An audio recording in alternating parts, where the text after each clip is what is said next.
And hello, everyone. We are now short one Meryl. What? Okay. Something. Hi, Meryl.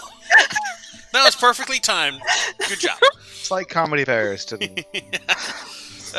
Every day. I love Comedy of Errors because I live it. So, hello, everyone. Welcome to the bonus roll episode. Oh my God, are we really all the way up to episode 11, guys?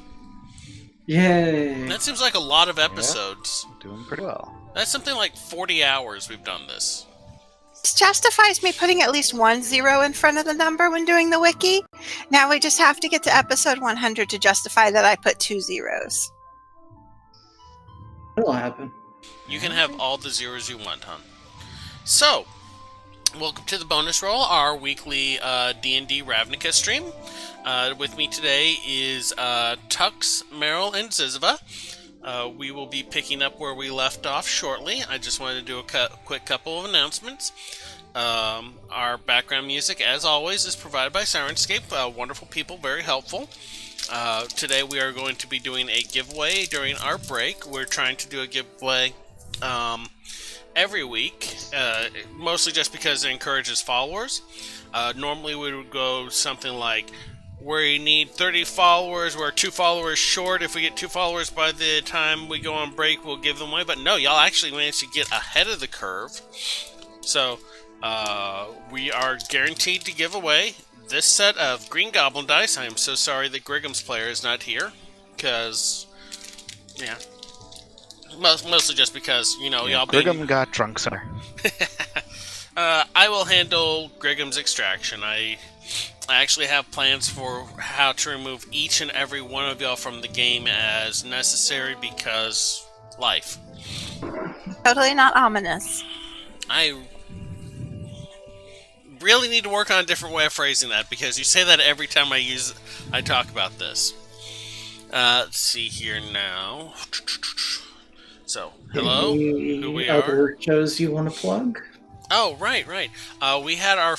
I did the first episode of GM's Brew on Thursday. That went really well. I had a lot of fun. I hope everyone else did too. I did. We ended up making I was in the audience. It was fun. we ended up making a Spelljammer vehicle that called the Brass Knuckle, as named by one of our watchers. And this upcoming Thursday, we are going to be doing the crew for the Brass Knuckle. So, in case the Brass Knuckle shows up in your Spelljammer game, or... Oh, hey, Rennings, hello! Last week, Rennings won a starter set from us in celebration of our 10th episode. Anyway, next week we will be doing the crew for the Brass Knuckle as NPCs that can show up. Like, say you want to transition from your current game setting to a Spelljammer, or just expand your world a little bit. You can insert these, and all the homebrew stuff that I make will be available on the wiki down below. Ziziva works very diligently on that, and when we get the episode of GM's Brew uploaded, I will hand her off my notes, and they will be available for free to anyone who visits the wiki and wants to download them. When I finish this Spelljammer series of like 3 or 4 episodes, I am going to compile them into a document and put them up on the DM's Guild as a pay what you want. And it may include a secret, something that I didn't show on or talk about on stream. You may notice I'm like stopping to take a deep breath every now and then. That's because I am having some very bad allergies and can't actually breathe through my nose. So let's see here. I think that's most everything. Anyone want to cover anything that I missed? Nothing comes to mind. I guess intros? Alright, let's see here. Rolling a d6 and dividing by 2. Oh, 3. Fairdeer, you're first. Hi, I'm Tux. I'm playing Faradir, the Simic Ranger. Meryl. So, hi, I'm playing, excuse me, Railcore. No, the Simic Cleric, and absolutely nothing else. Don't believe anyone who tells you he's a spy. I believe in rail. I believe in rail. Oh, hey, merch. Equilibrium, welcome back. Actually, that's a good merch idea. I believe in rail. Hey, if you want... Oh, Zizza, please. Oh. And I'm playing Ingrid Corvidae, the Golgari shaman, and we're in her element now in the Undercity. Alright, so let me go ahead and pull my notes up. Don't let me interrupt your merch musings. I mean, you might come up with something that we would have forgot. So. Oh, I was just thinking a t-shirt that says "I believe in rail" with his character art on it.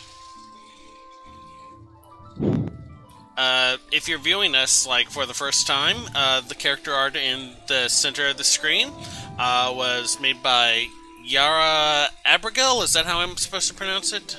April, I think. But April. We on the game Twitter, there's bunches of links to her. So just go check the game Twitter and you will find her. And she does awesome commissions. She's a wonderful artist. She did all the character art. She did the bonus roll book in the background. She did the GM's Brew logo that was in the lower right corner on when I was doing the GM's Brew. So she's a really good, wonderful, versatile artist. Let's see here, and I am buying time while I open stuff up. Okay, so we last left off. Did I say y'all went to the south or the west? It was the south, right?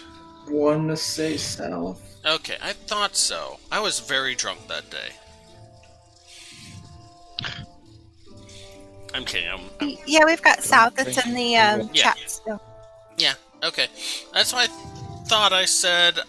So, just checking with that. So, y'all just finished fighting at the southern end of Farkeep. This large... It was like a combination machine electrical elemental that just blasted the hell out of Faradir and Griggum before y'all went, oh, okay, and changed your combat taxes to more hit and run, pop out of cover and shoot at it, which seemed to work pretty effectively for y'all. Y'all took about 3-4 rounds to drive it off. It started running away, and then y'all went ahead and finished it off while it was retreating. So we'll pick up just there. It's about maybe 5:10, 5:20 in the morning on the day of Mokesh, the 4th. Because y'all started a new day. Y'all did get a long rest, but then y'all burned through a bunch of spells. No blame on anyone for that. So, let's go ahead and get on started into this. I can't do Griggum's voice, so bear with me. As the creature falls apart, Griggum kind of pokes it with his staff a little bit and says, oh, okay. And then he looks around to the rest of y'all, gives the get over here gesture. I believe Rail and Ingrid were both still hiding in alleyways, while Faradir was poking his head out from around the corner of a building clinging to the side of it Spider-Man style. Are there any attackers around? There does not seem to be any other hostiles in this area. Just as a note, I still have Hunter's Mark running, so I can... Yeah, y'all have concentration on Hunter's Mark, and I believe Ingrid still has Hex floating as well. Yeah, just making sure that the audience is aware of this, so yeah. That was a lot less angel than I expected, Griggum. I don't feel satisfied by this. Griggum kind of gives Ingrid a little one. Yeah. Okay, look. We just sent a bunch of civilians off to the east. I'm going to fall behind them, make sure they get there, okay? You guys head on over to one of the other conflict points, and we'll meet back up at the pub later, okay? Okay, I give him kind of like a pat on the shoulder, like... Griggum kind of you know what I mean? A very, yeah. bro, like... Griggum kind of, pats on the back as he sprints off in the direction that the civilians went running as well. Best is closest, I'll navigate, and Ingrid just takes off. I follow Ingrid.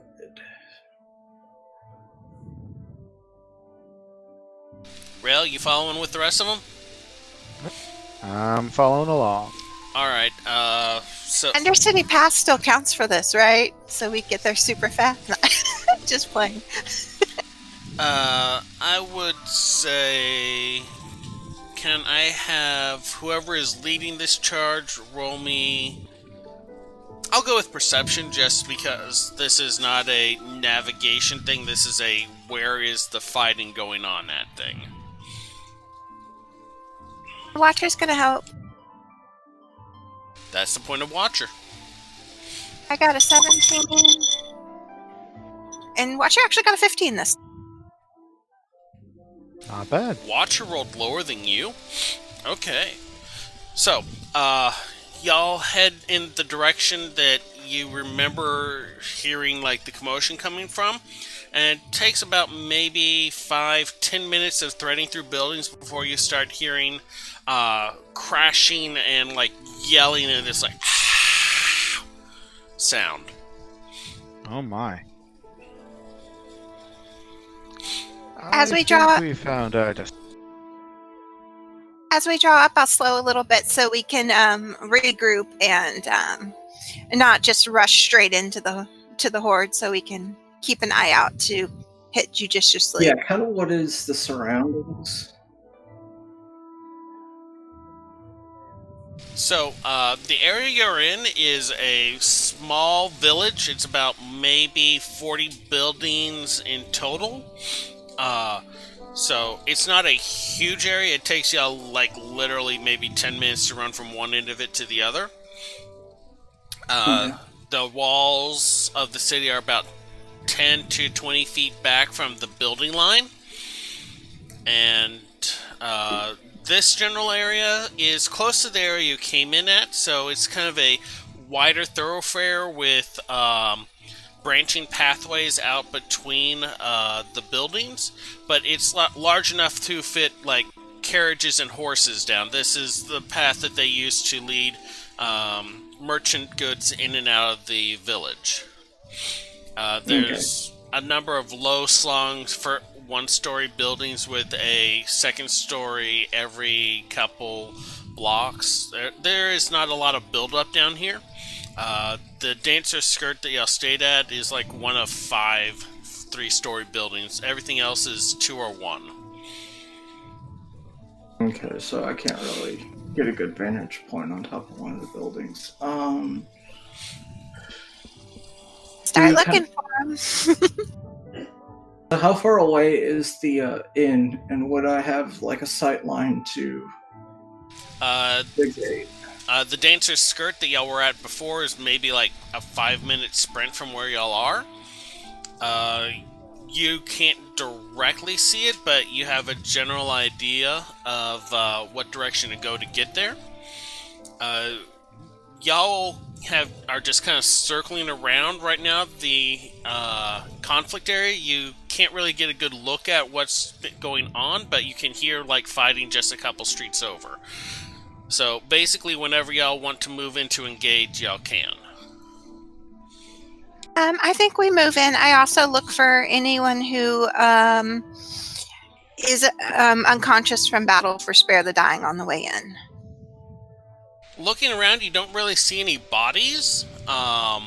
There's a few people running by with like cuts or scrapes, but most of the civilians have retreated to a safe area by now. There are a number of I almost said Kryn because I've been watching so much Critical Role. There's a number of dark elves in leather armor with swords. Around the corner, you poke around, you see, and they're fighting these 2 large, like, maybe as big as K, reptile-like creatures. There's 2 of them with one laying on its side. The one laying on its side and one of the ones biting at one of the guards is this, like, deep ruby red with a pair of backswept horns. And the other one that is clawing at a guard that's on the ground is this deep, like, cerulean blue with, Wow. fixing something. fixing something. Okay, this deep cerulean blue on the top with like white gray on the underside, and it has just a single jutting horn from its nose, almost rhinoceros-like. And these don't look anything like that angel thing we fought before. Make a nature check. Investigation? You're not really having a chance to poke and prod at it. This is more of a look it over, what does this look like, what do I recognize here kind of thing. Alright, so what am I rolling? Nature, please. Oh, dear. Okay, and maybe my passive will work on this, but are they like wearing any clothing or anything, or are they just like kind of... No, these are quadruped, like the size of K. They look like big, scaly... Okay, I rolled 15. 15? You notice some definite, like, elements to them that resemble, like, drakes and helkits and, like, other winged dragonoids. They're not, like, full dragons, though. They don't have wings, but they're very much looking like someone crossbred a very large dog with a dragon. Huh. That's probably not a good thing. I don't suppose we could tell them to fetch. Give me that one more time. So, I don't suppose we could tell them to fetch. Maybe not. I do not have Draconic. I'm gonna hex the blue horned one. Okay, so you spend a bonus action, like focusing on the blue one, and the kind of necrotic haze starts to shimmer around it as its muscles slacken a bit. Oh wait, is this strength still? Yeah, I'm gonna do strength. As its muscles kind of slacken and weaken. Sorry, blue one is the one that's standing, right? There's a blue one standing and there's a red one standing. The blue one is attacking a guard on the ground, and the red one is trying to push another guard out. There is a third one that's laying dead on the ground already. I see. For some reason, I thought there were two, not three. Okay. Hunter's mark on the other one that's standing. On the red one? Yes. Okay, your vision gets that kind of zoom lens focus on the red one. Since y'all are about to initiate hostilities, let's go ahead and roll some initiative. And as usual, I'll just call for numbers and tell me if you fall within that number range. So did anyone roll higher than a 20? 22. I got a natural 20 this time. Nice. Hate to waste it on this, but I guess since I'm already using my hex, I might as well follow worse. through. Okay. Let's see here. Did anyone roll a 15 to a 20? 17. 17? And don't forget, you need to give K orders using your bonus action to change his current, whatever he is currently doing.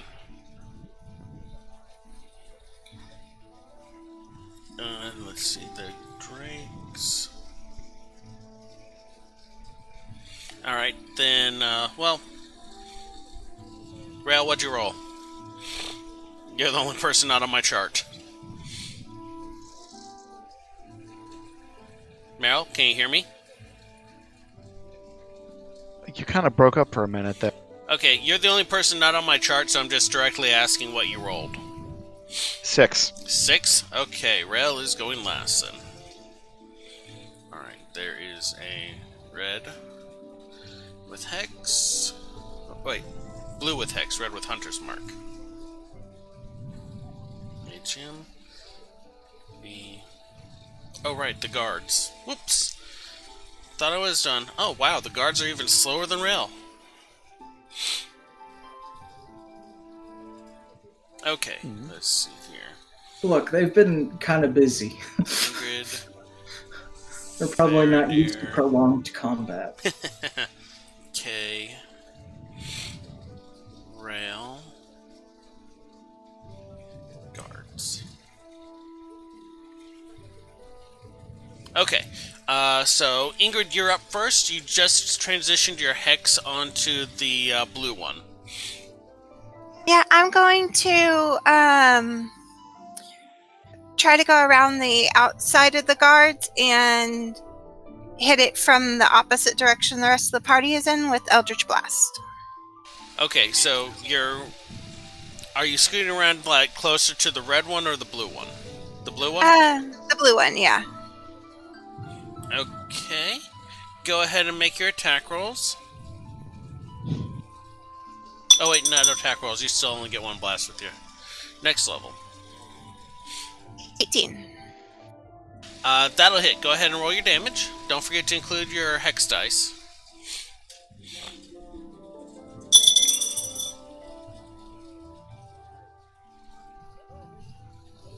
11 damage to it. 11.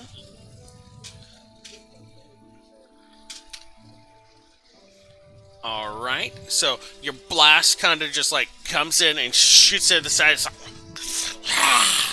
towards you as you like shoot it. Fairdeer, you're up. Okay, I'm gonna hit the red one. Alright, you're just gonna stay where you are? I may like move to like a better angle to make sure I'm not shooting like into the guards aren't like in my fire. Right now you got a good line of sight on the red one.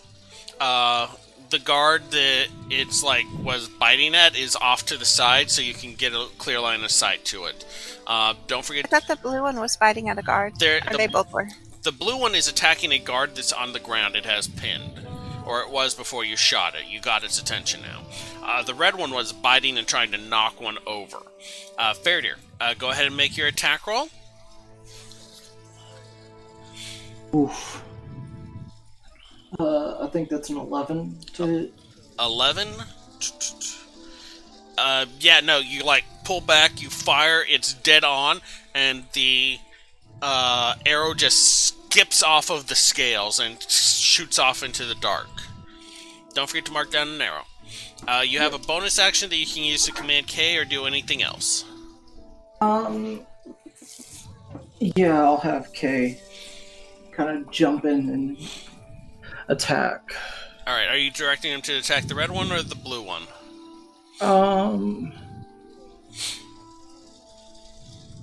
The blue one is still like right next to the downed guard, right? Yeah. Blue one will have disadvantage on his prone. Yeah, the blue one is standing over a guard. It was basically going like this on it, but Ingrid shot it at the side, and so it stopped, and now it's looking over at her.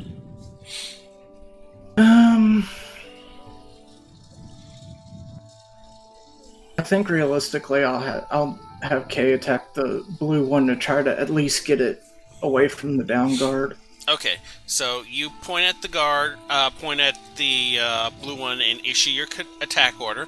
Are you going to move any before the end of your turn? Actually, can I command Kay to like step in front, like between the blue one and the guard? The guard's on the ground with the blue one standing over it. You would need to move the blue one off of the guard first. Okay.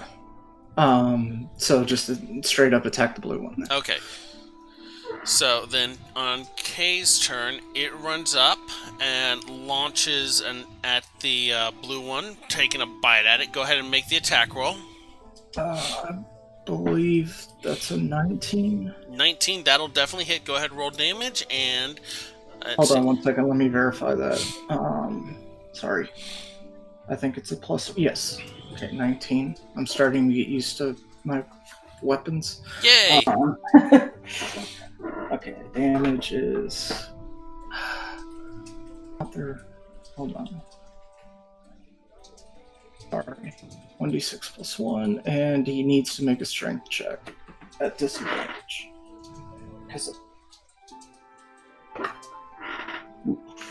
That's going to be 2 damage. 2 damage? Alright. Not a big amount hit. Let's see here. And he needs to make a dexterity saving throw, right? Versus what DC? Wait. It's a strength, I believe. Yeah, it's a strength, DC 11. Okay, that's 6. So, K doesn't get a deep bite, but he gets a bite on the blue creature's shoulder and just hauls him down to the side off of the top of the guard. And there's no way I can have him... Does he still have a move? You can't You commanded him to attack, so he used his move to do that, and you can only use a bonus action to command him. Because I don't want you to have to give up your attack just to have K attack. That seems kind of like... Yeah, weird. taking a lot of the fun out of it for you. Basically, you're already getting a bonus, so don't complain. Yeah, I was just asking if I could still have him move between the guard and the Drake, but apparently not. No, so. he's holding the Drake down. He grabbed it and pulled it down, so he has it off. But yeah, okay. Playing them together. So the Drakes are up. Blue one first. He's not prone, so he's going to use half his movement speed to get up, because prone is a bad position to be when in combat. Let's see here now. Okay, so he shakes off the pinning, and he goes...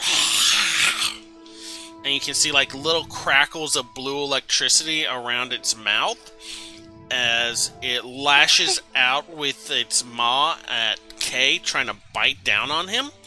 Hey, they are related to the other creature. Let's see, that's 19 to hit versus Kay's AC. Yeah. And that is 4, 5, 6, 7 damage to Kay. And as it turns to bite at Kay, its tail whips around and swings towards Ingrid's side. For that is a 20 to attack, not natural. And that is... Yeah, that hits. Oh, damn. That's 9 bludgeoning damage as that tail just kind of whips around like almost club-like into Ingrid's side. That's okay. That might affect my next turn a little. Okay. Let's see here. It stays where it is, though, because if it moves, Kay would be able to attack it, as would the guard that's still prone. The red one was basically being ignored, so it continues its attack on the guard. Oh, wait, no. Faradir, you shot at the red one, right? Yeah. You didn't hit it, though. So, like, when you shot it, like, and it turned back to the guard, and it launches, like, a sharp bite attack. Oh, that is 17, 18, 19, 20. So that's 10 damage to the guard. So the red one latches onto the guard, shakes it back and forth, and you can hear a loud crack as the neck breaks, and the body just goes limp in the red one's mouth. Ooh. It drops it, and you can see like a little flicker of embers around its mouth whenever it opens. Let's see here. So that's its attack. No one else is in immediate range. It sees Faradir as a threat, but it was attacked at range, so it won't charge just yet. So Rail is up then. Okay. You said these things looked like a hybrid of dragons and some other kind of creature, right? It looks like a baby dragon almost, but without the wings and more canine physicality. Okay.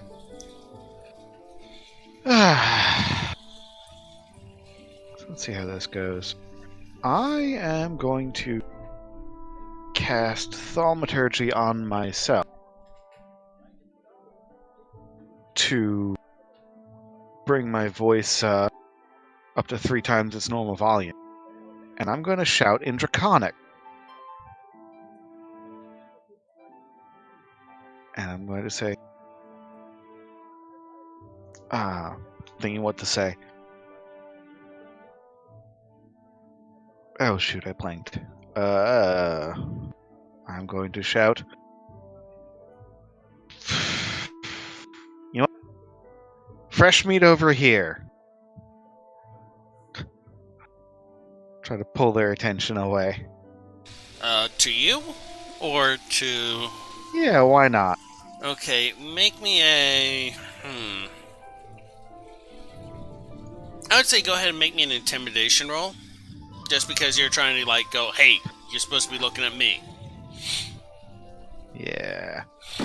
This is not going to go that well. But let's see. 19. I'm gonna put those metal dice away. Yeah. Oh, wow. Wow. And as my bonus action, I'm going to cast Shillelagh. They both, like, look up from where they're attacking and, like, almost Jurassic Park, head turned towards Rail. They both rolled a natural 1. Oh my god. Alright. Alright, let's see here. So, go. Shillelagh and the Intimidation, you can move if you want. Right now, you're standing pretty adjacent to Fairdeer. Yeah, I'm going to stay where I am. Let them come to me. Have to Okay. use up their movement. So, the guard that... Or, you know what? I'll back away a little bit, actually. Alright. So, like, maybe a 5-foot step back? Yeah. The further we get them from the guards, the better. Okay. So, let's see here now. That is the guard's turn, because only one of them's left. They didn't have a huge, like, HP pool, and they got hit hard. The mage is back. Let's see if I can add him into Further we can get some guards this. singular. Okay. Ring. And we will transition to 5 people.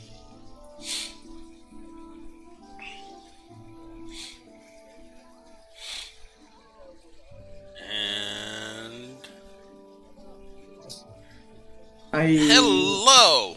Okay. Hey, did I miss much? No, Not they're really. technically not dragons, but kind of dragons.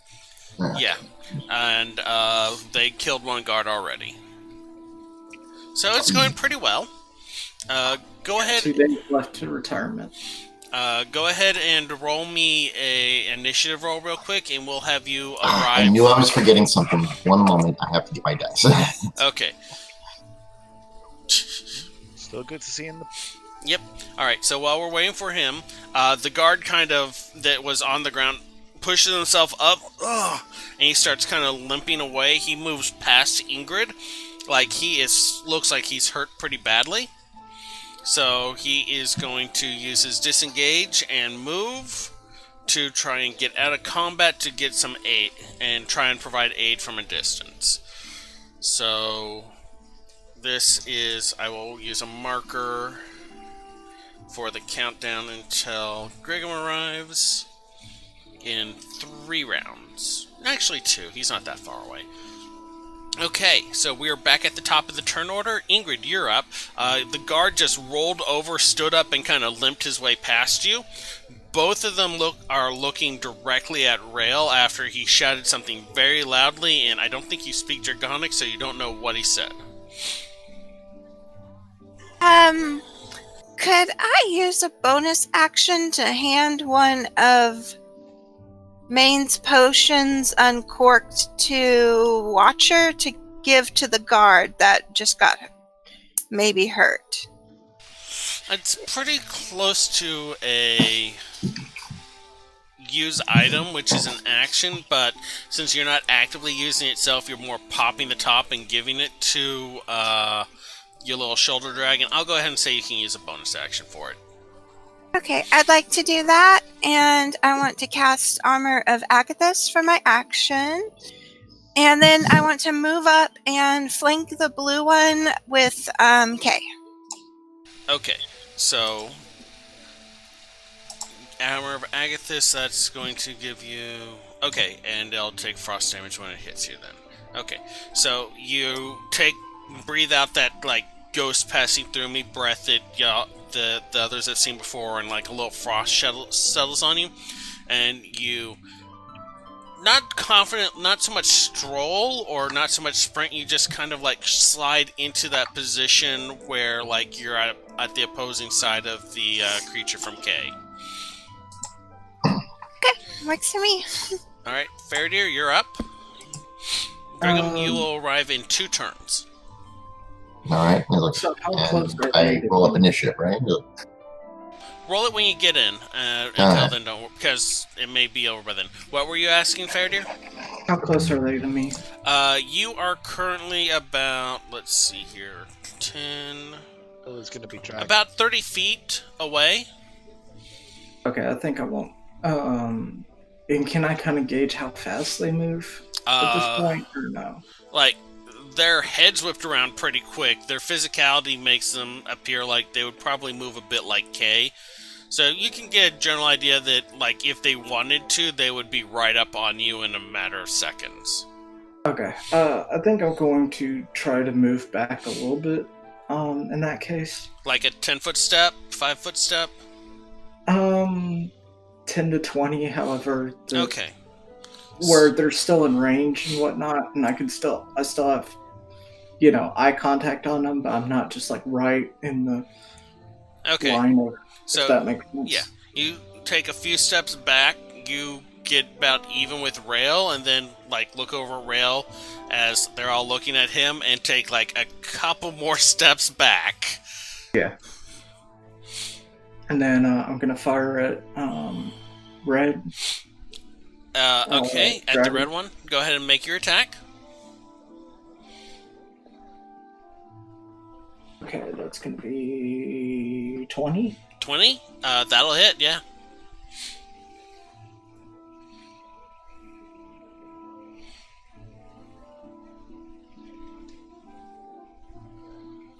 My D8 go. Okay, that's good.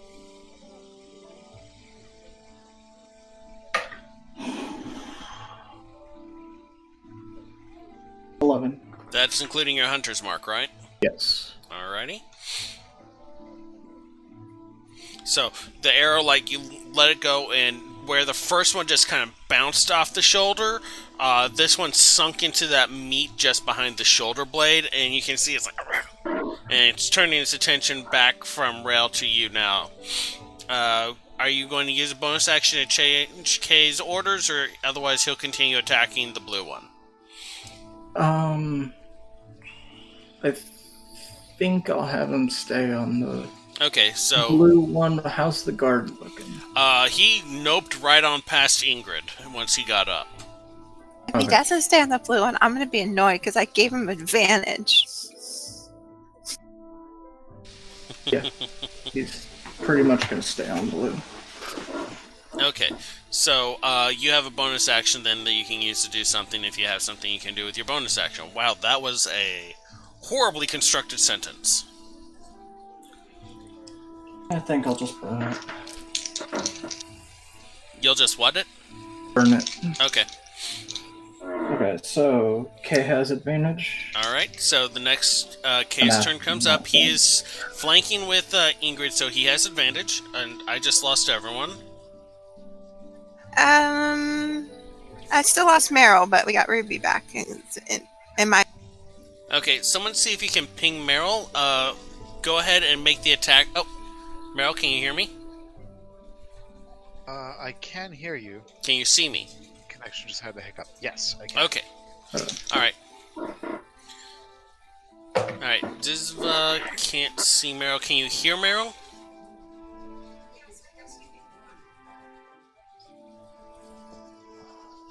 I hear it. Oh. Okay. We seem to be having a series of technical glitches. Faradir, real quick before the thing blows up, give me numbers. That's a 21 to hit. That'll hit. It actually disabled my camera for a minute there. That was really weird. Okay, that's going to be 4 damage and DC 11 strength. Okay, against the blue one. That is 13. And you said 4 damage? Yes. 30. Okay. Kay launches at it, trying to like barrel into the second, biting at it. He gets a couple good scrapes in, but he can't seem to get like the grip on it that he's gotten on previous things. Let's see here. The drakes are up. The red one was focused on Rail and then got attacked, so its focus is going back to Faradir. The blue one was focusing on Rail and then got attacked, so it's going to go back to focusing on what's going on around it. So the red one, let's see, that's 10, 20, 30, 40. Doesn't have the whole thing. So the red one's kind of slinks forward for a second and then roars, rushing, and it's going to use both its movement and dash to get right up in Faradir's face. So, Rail, as you're watching, the red one just blurs past you, it's like right up towards Faradir's face. If Faradir's 10 feet past Merrill and it runs past Merrill, does he get an attack of opportunity? Yeah. Rail can make an attack of opportunity if he wants. Yeah, I absolutely will. With All right. Michelle. Go ahead and make your attack roll.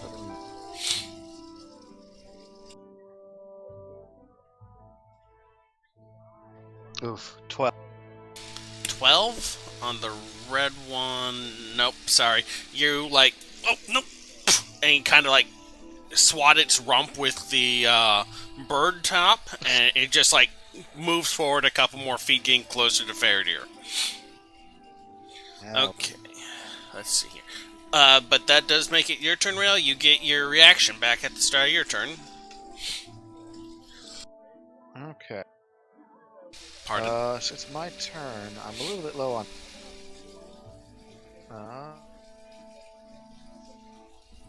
So the red one is directly between me and. Pretty much, yeah. It ran right by you, so it's kind of in that little 5-foot space y'all give each other, so you're not standing in each other's way. Right. Okay. So it's in perfect range for me. Yeah. So yeah, I'm going to smack it in. Alright, go ahead and make your attack roll. Don't forget you have advantage because you're technically flanking it with Faradir. Yeah. Alright, so first roll. First roll is another 12. Second roll. Oh! Second roll, I missed the button. Second roll is a runner. What? Oh, yeah. It ran away. It ran away across the floor. Another d20. Second roll is 18. 18? That'll hit, yeah. 18. So go ahead and roll your damage. Okay. Damage is D8 I need. Bad lizard, very badly. 30.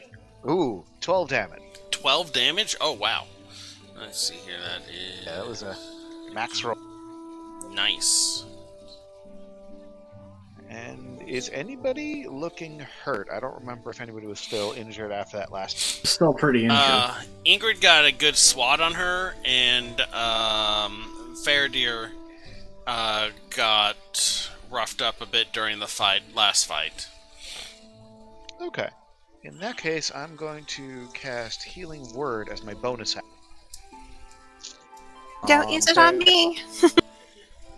Don't use it on you? Yeah, I'm like Alright, I'll cast it on just Faradir above then. half. Yeah, So you can see I've got my shiny crystally armor on, so.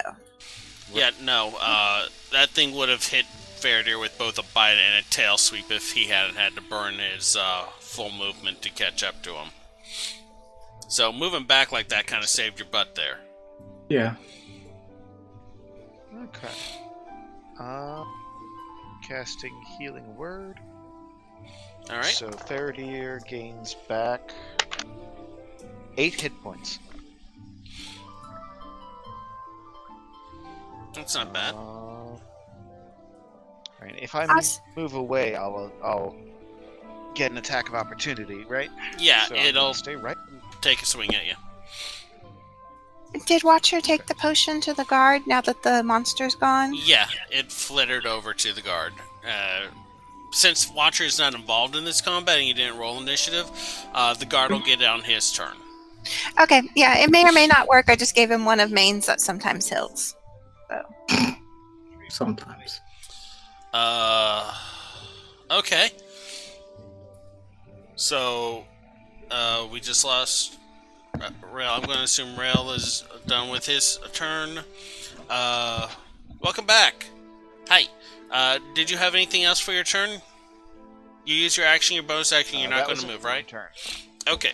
So, Yep. the guard kind of like sees this tiny dragon after almost being killed by a larger dragon creature, and he's like, "Ah, no!" and starts running.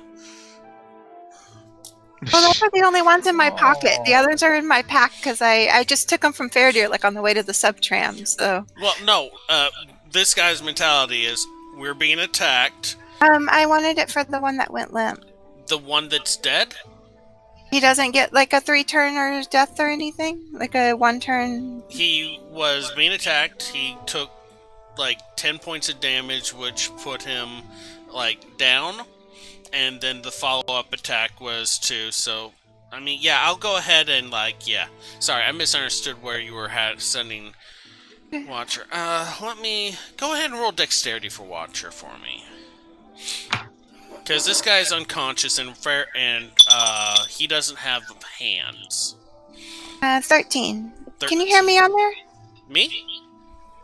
No. I can. Okay, just making sure. I had hit the button by accident, so I was making sure I had it right. 13. Okay. Watcher kind of like grips it in his like little dragon paws and chews the cork off. No, the cork was off. Oh, right. Let me have some fun. Watcher takes the potion, and he's like... He pours like part of it over the guard's face before he manages to get the bottle into the mouth. And it's like... And let's see here now. Guard, Constitution check. That is a 1. Okay. So, we'll find out what happened with the guard later.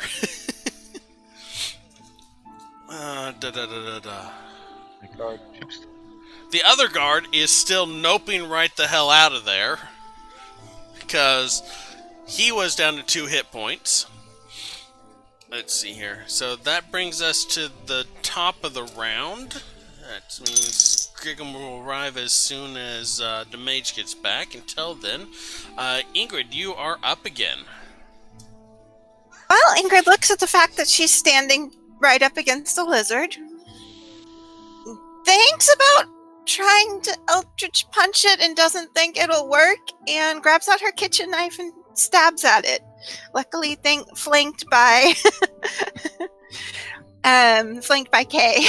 Wait, you don't have a dagger? She has. It is a dagger, but it's a kitchen knife dagger Okay. from the coffee shop. You have a scythe too, don't you?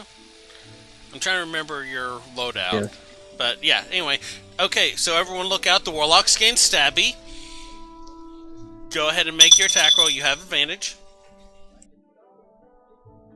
14. You like... Where the stab. And the third strike actually manages to land. Go ahead and make your damage.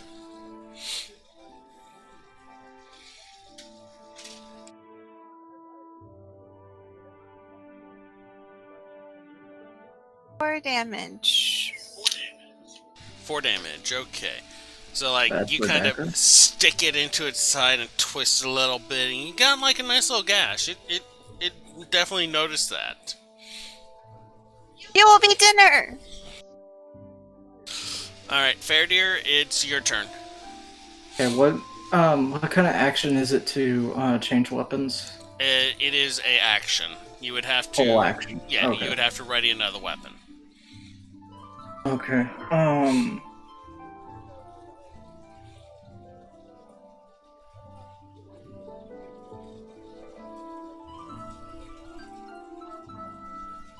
Yeah. Eventually, we both need to get that thing where we can attack short range. Anyways, I'm gonna go ahead and draw my short sword. Okay.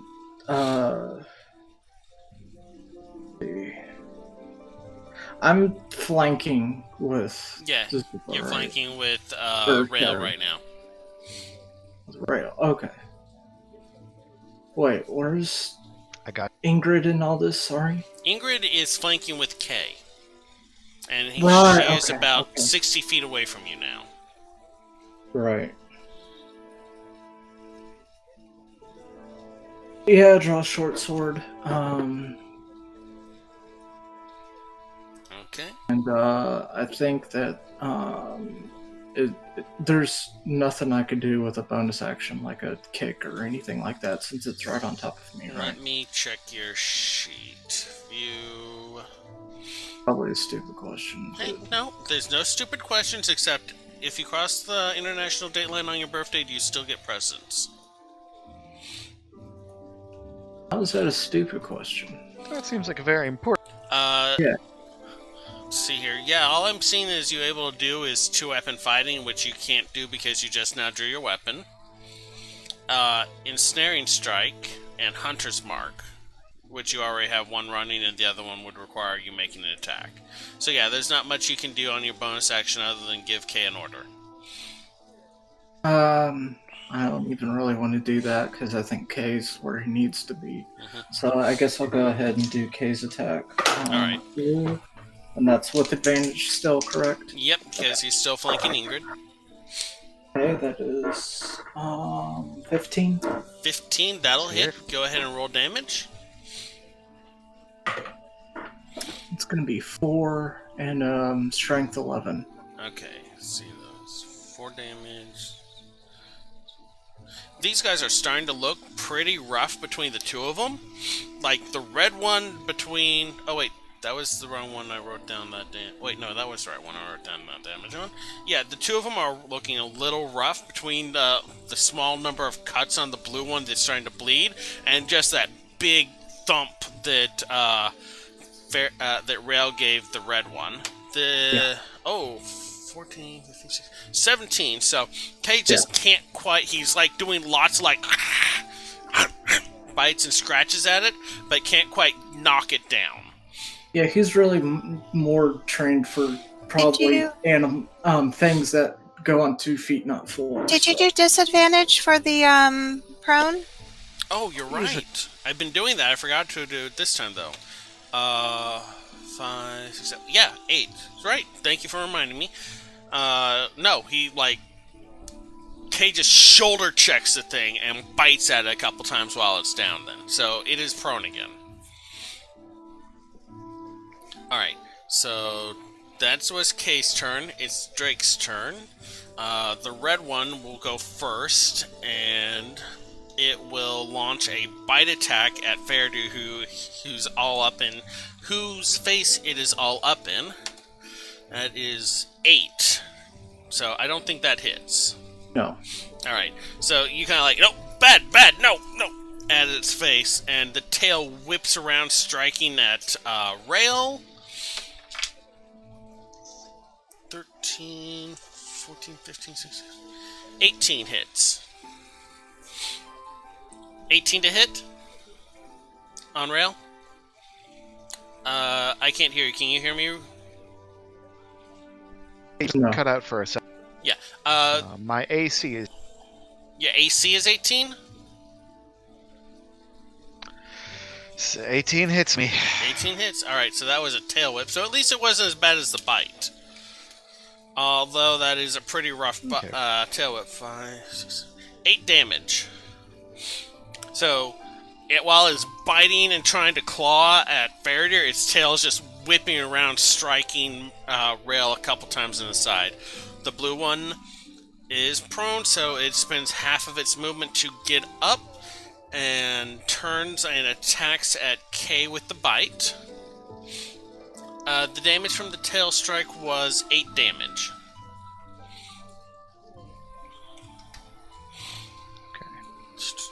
Sorry if I didn't say that. I'm still moving. Okay, so that is 19 to attack K. Yeah. With the bite. That's 10 damage. He is down. Okay, K is unconscious. And we'll make a death saving throw on his next turn. The blue one's tail whips around at Ingrid. That is 5. I don't think that hits. Nope. Okay, so that's the Drake's turn. The guard has noped right on out of there and has left combat. So we are back to the top of the round with Ingrid. Ingrid, you've been getting battered by this thing's tail, but you see it score a really hard bite on Kay, and Kay just kind of falls over on his side, whimpering. Was he down? I kind of missed how much damage he took. Kay is like maybe 1. Kay is making death saving throws. Okay, well, I'm in its melee range anyway, so I'm gonna scoot around and use an action to... Something I forgot that's important. It hit you with its tail earlier, right? Yes. What is the damage from your Armor of Agathis now? I didn't have it then. I have it now. Okay. There's where my notes went wrong. Oh, okay. Welcome I've got to back, switch Mage. formats again. I don't know what you're talking about. Okay. But, Sorry for the wait. That took longer than I thought it would. Life happens. No worries, my friend. At the end of the round, I will have you roll initiative, and you'll arrive at the next round. So I'm going to scoot around the creature and use my action to dig through my pack and give Kay the extra potion that I have in the Horde inventory. That's an actual healing potion. Okay, so you move on over next to Kay, pop a cork, and here, buddy. Go ahead and... I'll have you go ahead and roll the healing from that, Zizwa. Let me see what it is. I believe it's a... 2d4 plus 2? Yep.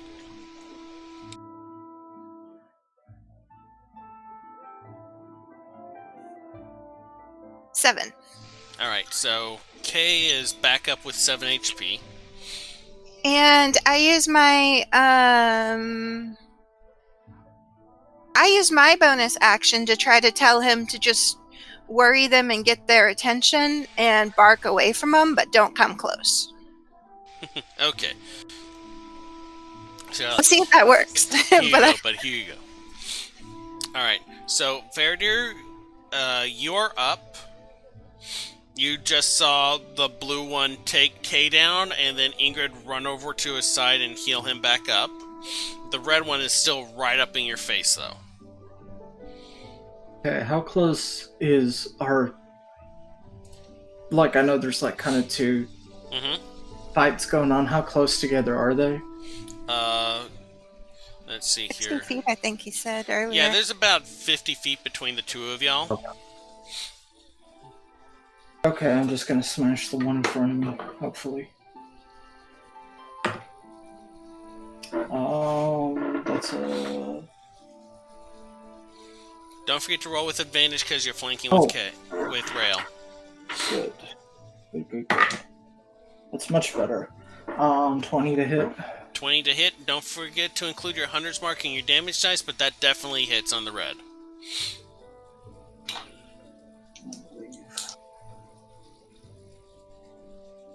And it's gonna be 5, 6, 7. 11 damage. 11 damage. Okay. Let's see.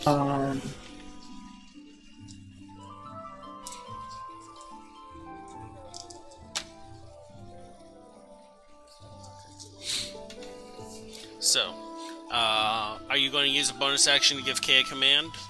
Yeah, disengage, for sure. Okay. Are you going to tell him to move somewhere? Or Just away. Okay. So, you shout the order to Kay as you, bring the blade down hard across the red one's face. It leaves this large bleeding gash. It's at you in response. Kay, having just come up to and hearing your order, disengages and retreats back about 30 feet. And Ingrid's super happy because it listened to her. Which puts him roughly close to where Rail is, because Kay knows that Rail can heal. Kay is a smart boy. Alright, so that uses Kay's turn. It's the Drake's turn. So the red one first. Let's see here. It is really hurt. Like, that last slash took a lot out of it.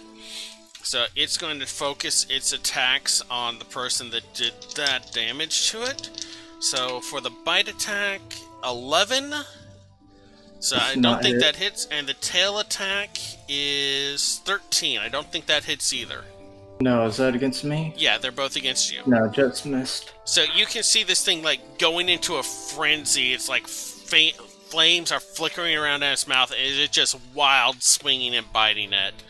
Yeah, but I'm the one that normally takes down creatures, so I kind of know these attack patterns. Okay, the blue one with K no longer available and Ingrid right in front of it does kind of the same with less berserking, though pretty ineffective as well. That is a 8 and a 7 on its attacks respectively. I'm assuming those both miss.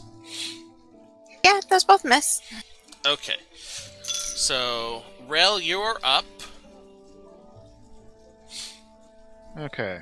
So current status, K is pretty banged up. K has like 7 hit points and is hiding next to your leg.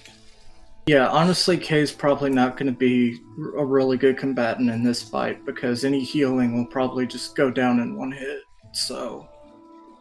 Like, just kind of metagaming it. So...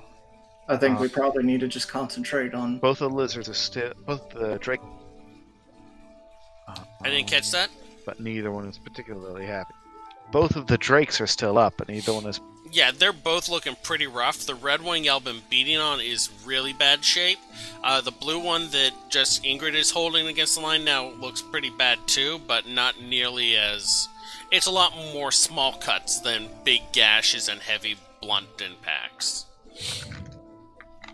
Okay. Oh. Thaumaturgy. Dismissed it. Alright, so I'm going to shadow. Okay, what are you doing again? If you don't... Doing thaumaturgy to shout. So... Oh, shout. I thought you said well, shatter. I cast thaumaturgy before. Yeah. To, amplify. Mm-hmm. So I just realized it's still active because it... Yeah, it lasts a full minute. Yeah, okay, so I'm going to shout out in Draconic. If you don't stop this, you know how this is going. Make another... One of you use Make another intimidation roll for me. Okay. That would be a 13?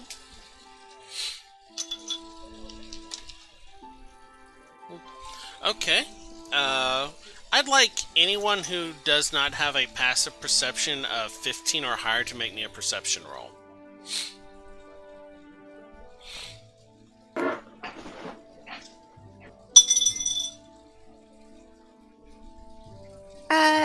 Natural 20, so 22 for me. Okay.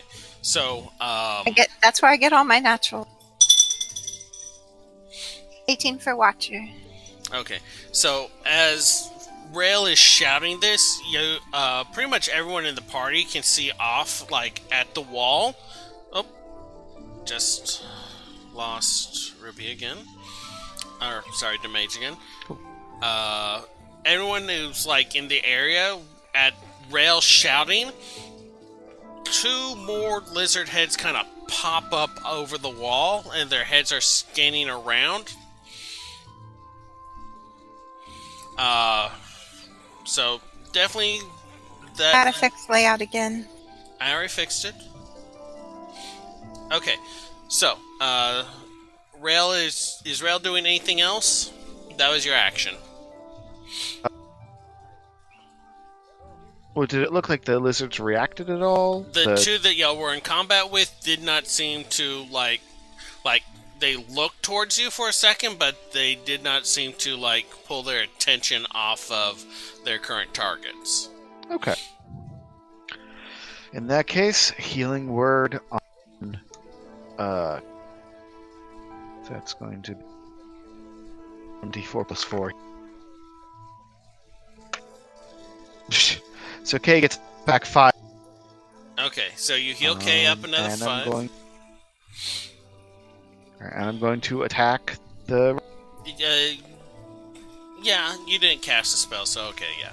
Well, thaumaturgy is still in effect, so yeah, you didn't cast. It was a speaking action. Yeah. I'll let you go ahead and use your action too. Yes. I was trying to think So attack. Okay, yeah.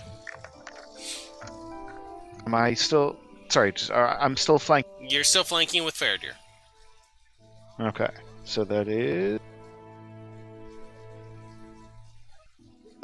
17 and 25. Yeah, that'll hit. I'm assuming a 25 hits. Yeah. Okay, so damage. Shoot. No! My D8 has gone missing. D8 fell off of the thing and right under the couch. So I'm. Of course. D8. Backup time. I really need to get another That is nice. How much damage? Sorry, 7 damage. Okay.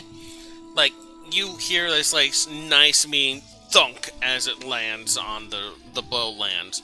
Okay, Demage, we are at the stop. What happened was, after the fight with the lightning elemental, you went up, checked on the civilians to make sure they got to the rot farm, and then you sprinted towards the nearest fighting, which was in the west. So, go ahead and make me an initiative roll as you arrive on the scene, seeing a guard that may be dead on the floor, may be okay, not quite sure. 2 of these dog-like dragons, heads poking up over the wall, and your party engaged with a red and a blue one already in combat with a third lane on its side.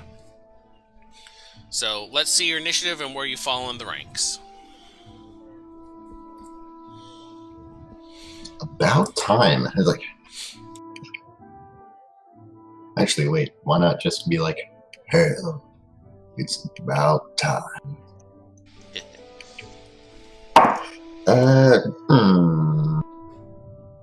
Nice, doing pretty average today. That'll be a 14. 14 is just after rail, I believe. Alright. Greg. And you will enter into the scene just about there. Alright. So you I run don't know up. where there is, Sorry. but The closest set of fights going on, because you can see there's 2 combats, is Faradir and Rail kind of flanking with each other against the red one, while Ingrid seems to be holding her own against the blue one. The fight with Faradir and Rail is the closest, so that's the one you're going to approach into at, since they're the ones that are farther back from the wall. okay. So I wasn't sure that there was a map I wasn't seeing because you were like, you're going to be right there. I'm like,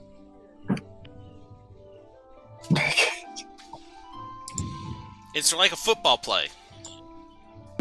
okay. Ooh. Okay. So, you're going to be on the last of the initiative round, so Ingrid, you're up first. Ingrid taking a look at the size of this thing and realizing it hit her when she was 15 feet away. Would she have a good idea that if she stepped back 5 feet, she wouldn't really be out of its range? Yeah. Okay, so I'm going to go ahead and step back 5 feet and do, no longer with advantage, but going to do my Eldritch Blast. Alright, go ahead and make your attack roll.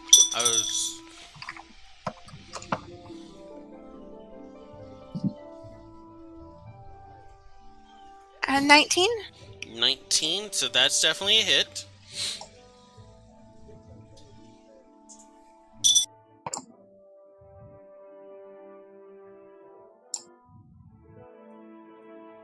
For another 11. Another 11? Alright. So here's the thing. It attacked you with its tail at range, because it has a really long tail. But its bite isn't at range. Okay. So as you move back and you blast it, it turns around and takes a snap at you. It is 17. It does not hit. Alright. You kind of like feel like its teeth just barely graze past you as you like, nope, back before blasting it. Alright, Fairdeer, you're up. Okay, I'm going to swing at the red thing in front of me. Swing, squiddy, swing. It's going to be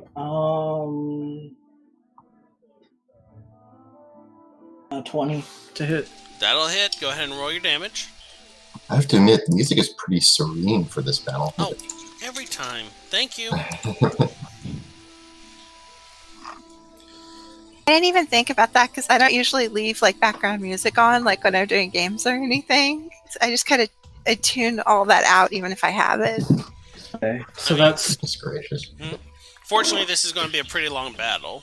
Yeah, that's 12 for the first hit. That'll do it. Wait, 12 to hit or 12 damage? 12 damage for the first hit. Okay. Yeah, that'll do it. Like, you go up and like, right up under its jaw, and it just like, for a second. It only had like 11 hit points. Okay. Good. In that case, yeah, okay. And I can't switch weapons as a bonus. Nope, but you can redirect your hunter's mark. That one was not hunter's marked. The red one? The one that was in combat with you. The one you've been attacking this whole time? Oh yeah, That's the you're one. right. Sorry. Yes, that thing. Redirected.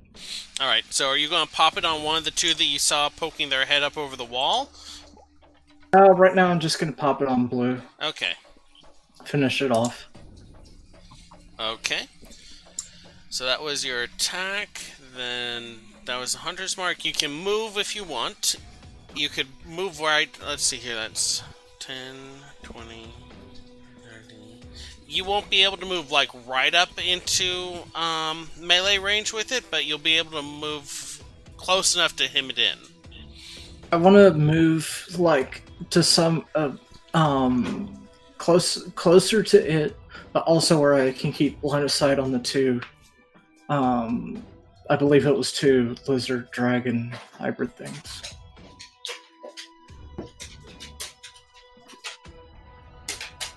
Fine. Okay, so you move about like what, 20, 30 feet closer? Sure. Yeah. Alright. Because you're 60 feet away, so yeah. Yeah, so I'm moving where I can still... I'm seeing the blue, but like in my periphery, I can still keep an eye on the Alright. two lizards by the wall. So, If that makes sense. yeah. You move about like between... Yeah, you move yourself about like maybe 10 feet past Rail and Griggum. And like kind of situate yourself so you can keep an eye on the two that are climbing up over the wall, and as well as the one that Ingrid is engaging with. Yeah, ideally keeping the two other ones in bowshot range, but yeah, basically yes. Well, they're not in range yet of anything, but Okay. like they're coming over the wall, so it'll be soon. Yeah. You move the hunter's mark so you can't give K an order. Yep. He's going to stay where he is. Yep. And take the defensive action to give anyone attacking him disadvantage, because he's still hurt pretty bad. Yep. Exactly. Alright. And I think that's my turn. Okay. So, the blue drake sees you coming closer, whirls around and still focused on Ingrid because she's the one that's been hitting it hardest, catches up to her, which is a 10-foot move. Launches a bite attack again. 19. That one will hit. Let's see. 5 damage. And 10 to it. And 10 to it. How's Ingrid looking? Just out of curiosity. Half of her frozen stuff goes away. Oh, wait, no, it should have taken... Wait, it missed you with the, that one. So, I'm tracking it. It's okay. I'm the DM. I'm supposed to track everything. Oh, no, why am I not stressing? Okay, anyway. It launches at you, the blue sparks of its mouth. It bites down on, like, Ingrid's kind of thigh near her hip leg where it's not armored by metal, and just frost just spreads across its face like a veil almost as it pulls back. It's shaking the stuff off of it. It spins around and whips its tail at Ingrid. And that is a 15. That one doesn't hit. Like, and it just swishes past. Alright. Dude, Rail, you're up. bad lizard. You saw Griggum run up. Kay is standing next to you, and you just saw, like, Fairdeer take his sword, jab it up into the creature's, like, head, and then pull it out. The creature collapsed and then ran past y'all towards the blue.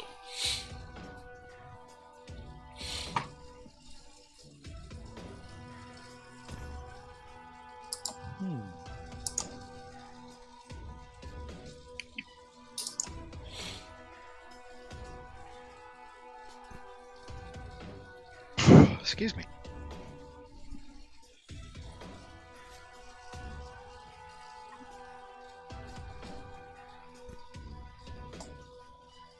Alright, So, what you doing, should Rail? have been quiet for a second. Yeah. Oh. You're up. Let's see, who's looking most banged up at this point? The red one is dead, and the blue one's looking pretty jacked. Sorry, I Give meant me on our characters. side. Probably K still. Yeah, I know Um, that, but I can't answer for Well, that. yeah, we should be. He's We okay. should be okay. Kay's like got Uh. like 6 and then 5, so he's like at 11 HP. As long as he keeps taking defensive measures, he should be fine. Yeah. Like, you can have him move Let's into change this up a position bit, and then. use like defense to make him harder to hit, and he'll still provide like flanking and stuff. Yeah, let's change this up a bit then. I think it's time for produce Okay, against the blue. that's So, an attack roll, right? Attack roll Yeah. is. Let's see. Yep, ranged spell attack. Mhm. So attack is going to be natural 20.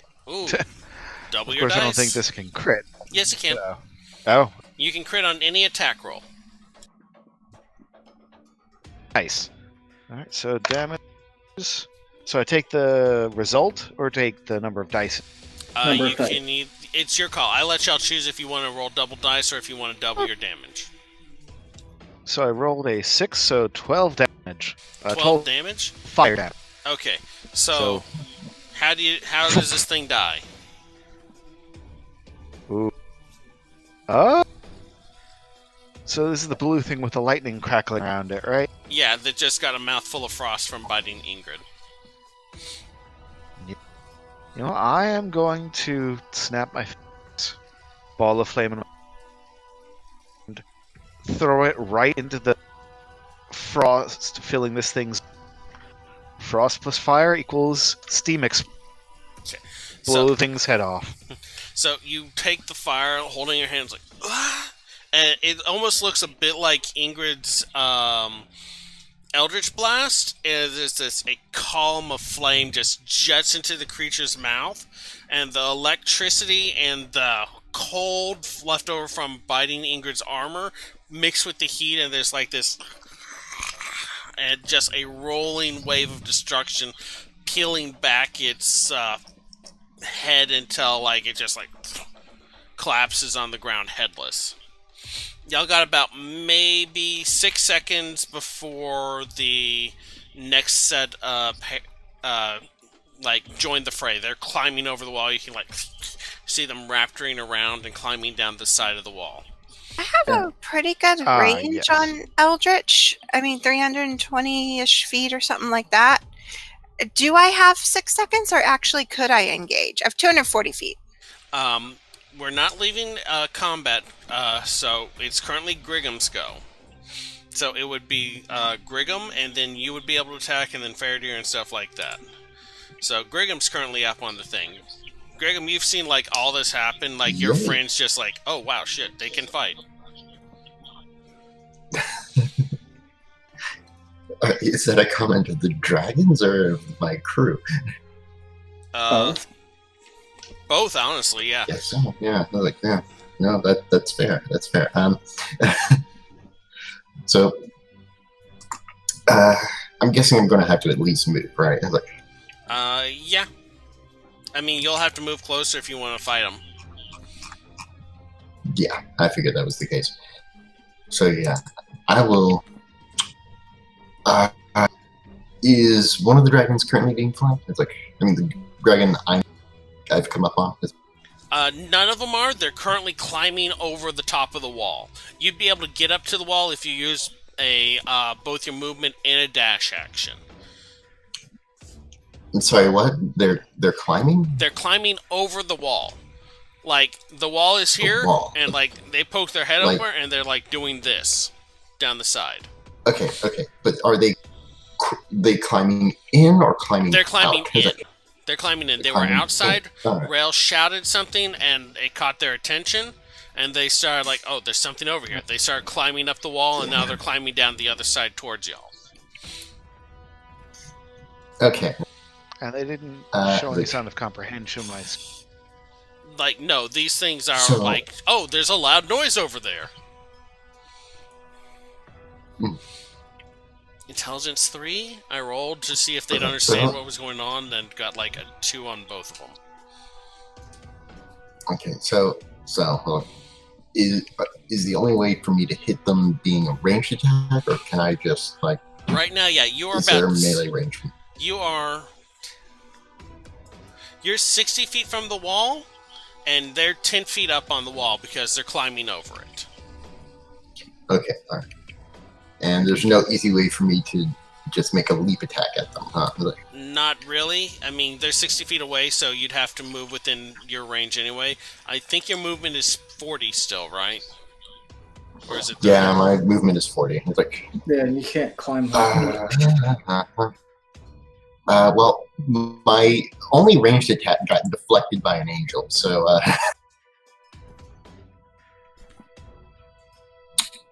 I mean, moving into position would probably be fine. Just moving into position. Like, I mean, I have Step of the Wind, which is spend a key point, take the disengage or dash action as a bonus action on your turn, and your jump distance is doubled for the turn. Like, so I don't think that's going to be good enough, though. Like, I mean, you would have to still use your action to dash to get yourself up there. They're like... If you use Step of the Wind to make it so you can dash, that would let you move 80 feet, right? I have to double dash? You'd have to use either Step of the Wind to move 40 feet plus the 40 feet in your actual movement to get there and make the jump and make the attack. So you could do it, but you would have to burn a key point to do it. Yeah, I've got like 2 left. I'm not sure. At the same time, I'm not sure this is a good time to conserve key points. Yeah. That's a decision only you. Yeah, and, well, I'm the decisionist, so I'm going to make an executive decision and spend that key point. Like, just going to rush up. It's like... So, there's a red one and a blue one coming over the wall. Which one are you going for? Well, I have to fight the red one, right? Because that was the one I entered in on. Like, oh, this is a different pair. A different pair? Yeah, they killed the 2 that they were fighting. There's now 3 of these, but there's 2 more coming over the wall. Why am I not helping my friends? Your friends killed the others. Oh, they killed the other. Okay, Yeah. so yeah, like, never mind. They're dead. It's like, look, I'm sorry. The connection has been in and out, so it's like I've been vaguely following along. I thought these were the same too. No worries. So yeah, I'll take first blood. Okay. Just rush up, jump, smack him on the nose like no. All right. Are you going for the red one or the blue one? Because there's two of them. Let's go with red. Red. Okay.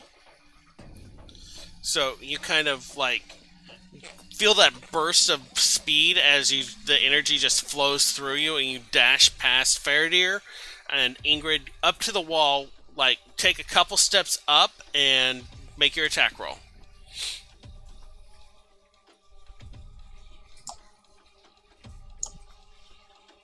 That's right.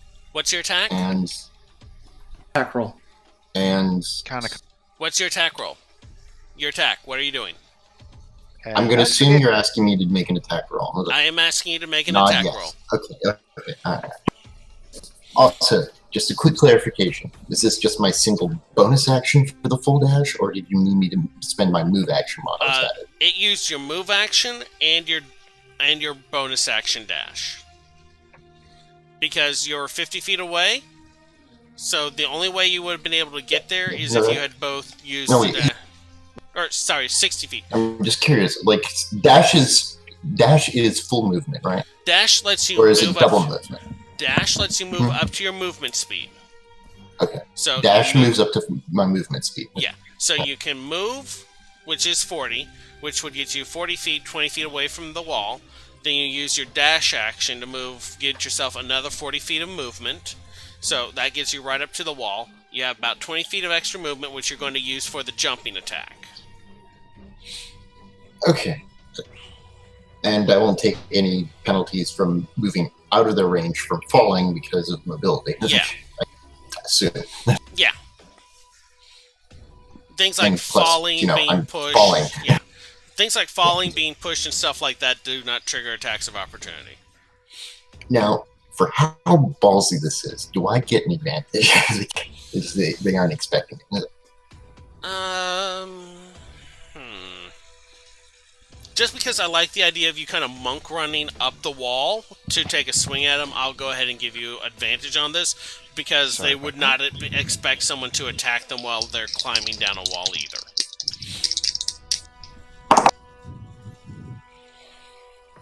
That loaded good, that did! Let's see, my highest is a 6. Like, plus a 6 is 12. No, sorry, man. Yeah, You're like, no, like, bad, whap, and then just drop down and, like, looks at you. Just, I smack the wall in front of it, and it's like, back! And just drop down. It's like, leap up, Good dog. and drop down again. Okay, so that puts us back at the top of the combat round. Or, because, yeah, you only get one attack at this level. And you burned your bonus action to get there. So, Ingrid, you're up. I'm going to see Griggum back into the fray and running at one of them. So I'm going to use my bonus to move Hex to the one he's already hitting for strength. Okay, so Hex on the red one. Its muscles while it's climbing down go slack. And we'll see if that has an effect when it's its turn. And I will go ahead and Eldritch Blast it also, since I should have plenty of range for that. Alright, go ahead and make your attack roll.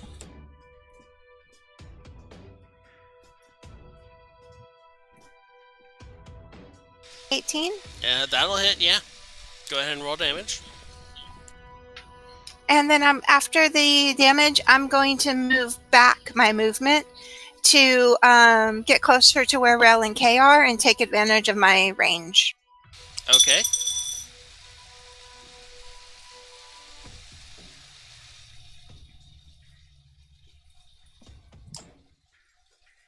Only 10 damage this time. Okay. 10 damage. So, like, you see your necrotic haze kind of coalesce around it. Like, it almost, like, looks like a mist, sort of. And you just, like, blast into that. You can see, like, a heavy scorch mark on its red scales before you fall back adjacent to Rail and K. bringing Watcher with me. Okay. Watcher is like, flater. He tries not to actually ride on you while you're in combat because you're moving around so much, so he just kind of flutters around behind you. Alright, so Fairdeer, you're up. Okay, I think I'm gonna move towards the group. Kind You're of grouping up? Okay. Yeah, away from them because I just realized how much range my bow has, and then I switch to the bow for my main action, Okay. and move Hunter's Mark to the red one as Okay. my bonus, and that's my turn. And you said you're moving closer to group, so you're moving like with Griggum, Ingrid, and Kay? I guess not Griggum because Griggum's Or not like Griggum, right yeah. up Sorry, against Rail, the wall, Ingrid, and but Kay. yeah. Okay. farther back from the So wall. you kind of move back another 10 feet to stand even with your friends. Yeah. So, like, about maybe 10, 20, 30, 40, about 50, 60 feet from the wall at this point. With Rail, K, and sorry, I'm updating my notes to make sure I have, like, everyone's position. Rail, K, Fairdeer, and Ingrid are back there. Griggum is up at the wall. So K's turn. He did not receive an order, so he's going to continue to take defensive stance. So he attacks against him will have disadvantage. Rail, you're up. Oh wait, Drake's then the Rail. So the red one having disadvantage on its strength check. That is a Fall on its horse. 3. Loses its grip and falls the 20 feet. Griggum doesn't get an attack of opportunity because of falling, right? Yeah, plus Griggum, Dang. like, back down on the ground. But still, it, like, loses its grip, falls, and there's, like, a heavy clunk sound as it, like, lands on its side. So it is also prone. Inside or outside the wall? Inside.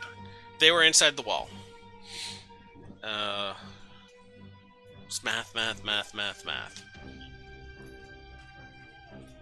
That's how I do math. You say it 3 times and I'll do it self. Alright. The blue one, not hindered by the curse, drops down. And let's see here. Nope, y'all are not in good position for it to do that. It'll turn as it lands on, gets to the ground, and make a bite attack at Griggum. That is... I'm assuming a 7 does not hit Griggum. Oh, yeah. Oh, look. 11, right? Yeah. Yeah. Let's see. And its tail sweeps and is equally ineffective at 11. So, yeah. Either of those. Like, the red one is prone and loses the rest of its turn, so Rail is up.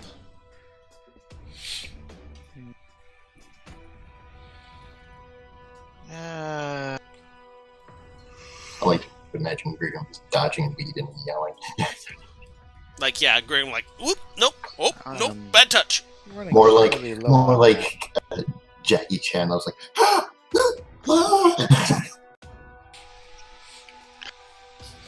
Okay, Rail, what are you doing? debating with my. What the hell? I'll save my. For the moment, I am going to cast Produce Flame. Okay. Alright. The red one? Yeah, I'll cast Produce. At the non-red. Okay. Go ahead and make your attack roll. Alright, so attack roll. That is. What was it? I'm assuming it's 21. 21? Okay. Blackjack. Nice. Alright, go ahead and roll damage. 3 damage. 3. Okay. So, like, Singed it a bit. you just, like, shh across its side. It's got some scorch marks there now. Alright. So you got a bonus action and move if you want. I am going to move. Let's see, they're in melee range with whom again? They're in melee range with Griggum. One is prone on its side, and the blue one just is not making any good landing on its attacks. Okay, I'm going to move to flank the blue. Okay. So, you move up into flanking position on the blue. Oh, well, let's see, that's 10, 20, 30. You can move between... Well, wait, is your movement 30 or 40? Your movement's 30, right? My movement is... If I can't move far enough, then... yeah, you can move between it and Ingrid. In that direction. Okay, so, like, you can move between it and Ingrid, but you can't move up into flanking position with it and Griggum. Okay, that's fine. I'll move between it and Ingrid, then. Okay, so you're giving Ingrid some cover. And then, Griggum, you are back up. Not using my bow. Yay. Okay, so the one that is right next to me is the... The red one is next to you, the blue one is within 5 feet of you. The red one is prone, so you'll have advantage on attacks against it. Okay, I'll go for the one that I can take advantage on. Like, Literally punching down. hey, not 20. It's like... Nice. Nice. On a quarterstaff using 2 hands. Let's see, so a d8 plus 4. It's like... that's a total of 10. I was like... And then I get to make an unarmed strike as a bonus action. Yep. And making that unarmed strike, you'll automatically have an extra 10 feet of movement in the disengage act. Wait, no, that's flurry of blows. Sorry, never mind me. I'm sober. Yeah, you're thinking that I need flurry of blows for that. Yeah. Let's see. This one might not hit. It's like, so let's see. 14. 14, that'll hit. Lady 14? Mage, thank you for following. Yeah. That will hit, yes. Go ahead and roll your damage. So what did the 14 do? It hit it. It hit? Yep, it hit. So go ahead and roll damage. Wow, okay. Now, hold on. It's like I need to put this one away. Actually, no. Why am I taking that away? Look. Let's see. So, 6 damage. Look. 6 damage? Alright. Mm-hmm. So you basically, like, jab the staff into it while it's down, and then, like, just drop kick your heel on its chin. So it's looking then roughed up. I'm going to try to not be in this compromising position here, but unfortunately. So I'm going to move away from the one I just hit, but stay within reach of the one that is still next to me. It's like, Well, I mean, they're kind of kinda bracketing you. scoot back. They're flanking you, so you can move maybe 5 feet away from the wall, but if you move away from one, it'll attack you. And so they were moving in position to flank you. Yeah, and I'm trying to avoid that. Okay, so you're just kind of taking a 5-foot step to the side, but staying in range with both of them. Mobility only gives me no attacks of opportunity from whoever I struck at. It's like, okay, so wait, I don't think I was in reach of the other one. It's like, and besides, my arm strike would not have hit that one. Figure out. No. Yeah. So are you staying in range of the red one and the blue one, or are you moving out of one of theirs range? I struck the blue one, so I'm trying to move out of its range, right? The blue one was the one that was prone? The red one was the one that was prone. Okay. That's the one you hit. Yeah, I struck at the... red one, and I'm trying to move out of its range. Okay, so you're kind of circling around the blue one then. Okay. Yes. Alrighty. So you move around the blue one. The red one is on its side, dazed from the strike, and the blue one kind of turns its head and watches you as you move past it, kind of like lining up with staying between Rail and Ingrid and it. So it'd be it, you, Rail, Ingrid, all in a line. Okay? Yeah, no, I'm not a fan of that. Like, I've got. It's okay. I have sharpshooter. I can totally not hit you. That's not what I'm worried about. I'm worried about Mistakes, that. Is like, I'm worried about that and what it's going to do to us now that we're lined up. Yeah. Like, Grigum is just going to shout, "Spread out! Spread out!" Okay, so you're Because just I'm moving. guessing I have no more movement. Like, Okay, so instead of moving like in that line, you're moving to like be with it between you and the wall. Then instead of Like, moving around to the backside, you're moving around to like its front side. yeah. I mean, he's moving and just expecting us to move out too. Okay. Yeah, basically, I'm just like, like I just don't want to be in flanking between these two. That's all I'm going to say, Okay, and I have so, no yeah, visual reference. You kind of like take 5 feet away from the red one, so if it gets up, it'll have to move after you, and you kind of move so that the blue one is between you and the wall. Ingrid and Rail are about maybe 10 feet back and off to the side, so you're not in a line with them. So I think that's everything. That moves us to the start of the new combat round, and Ingrid, you are up again. Okay, so she's a little bit torn because spreading out would generally mean moving further from Gregum, but he doesn't have anyone in potion range. So she's going to move.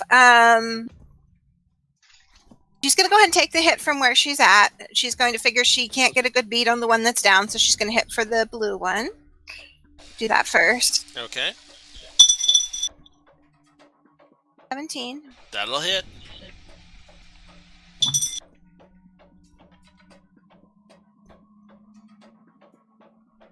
Damage.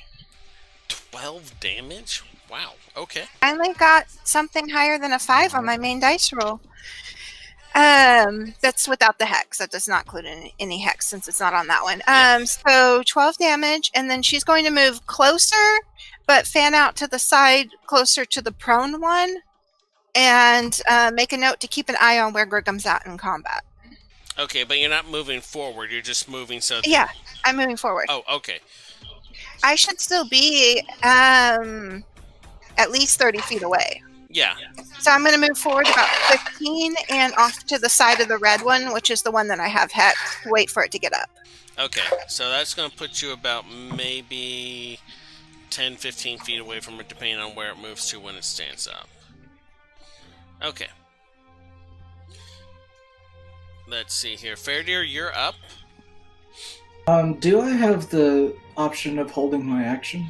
You can choose an action and a trigger.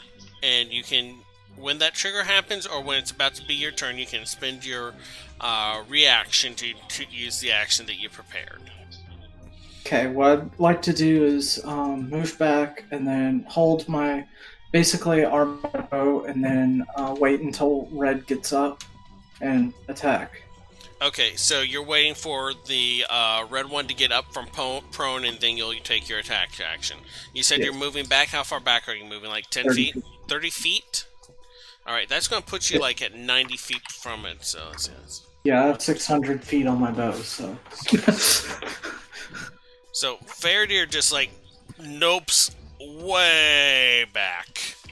Wait, sorry, how You said 90 feet away, right? Yeah, you're currently 60 feet away from it. If you move your full movement away from it, that'll put you 90 feet away from it. Yeah, that's... Okay, so 150, I still don't take penalties. Yeah, you're not at disadvantage. Okay, 600 is you have a possibility of hitting it. 150 is you can hit it. Anything from, like... Got it. Sorry. 5 feet to 150 feet, you roll normally. Anything beyond 150 feet to 600 feet, you roll with disadvantage. Anything 600 feet or greater, you are wasting a turn trying to make that attack. Are you taking Kay back with you, or are you just going to try to shout orders 30 feet? I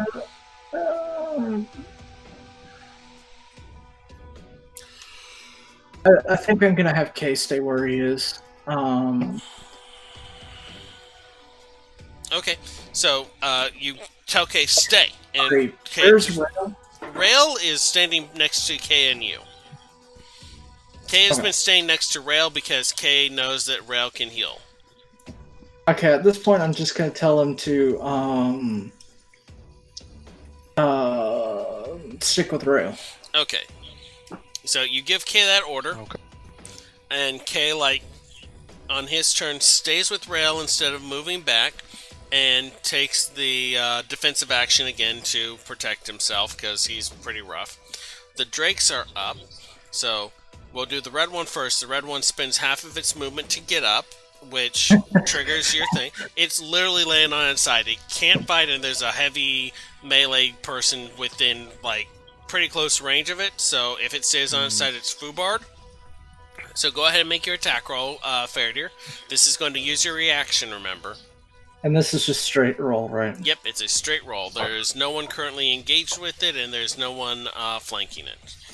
Gonna be a 26 to hit. That'll hit! Go ahead and roll damage. Don't forget your hunter's mark. Oh, wait, this is D8. Okay, that's gonna be 11. 11? Uh-huh. Like, your arrow just, like, sticks, like, almost all the way to the feathering into its side as it stands there. And... It's not having a good day. Yeah, let's see here. So, the red one is going to nope right the fuck out of there. So, it's going to turn around, and it has disadvantage on its strength rolls, so I'm going to say that its climb speed is it's going to have to make a, athletics check for climbing, thanks to someone's hex. That is a no. That is like an 8. So it, like, starts scrambling at the wall, trying to get up, sees it's making no progress, hops down, and having spent most of its movement getting up, and then some of the little bit movement it has left trying to climb, it instead starts down the side of the wall.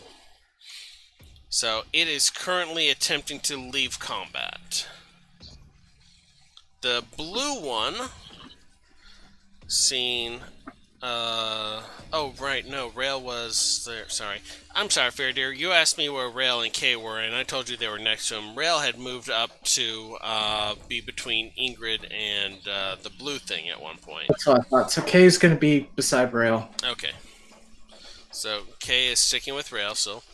the blue one turns, sees Griggum, like, kind of edging around it, and sees the two casters, and let me roll its intelligence real quick to see if it understands the situation it's in. It does not realize how boned it is.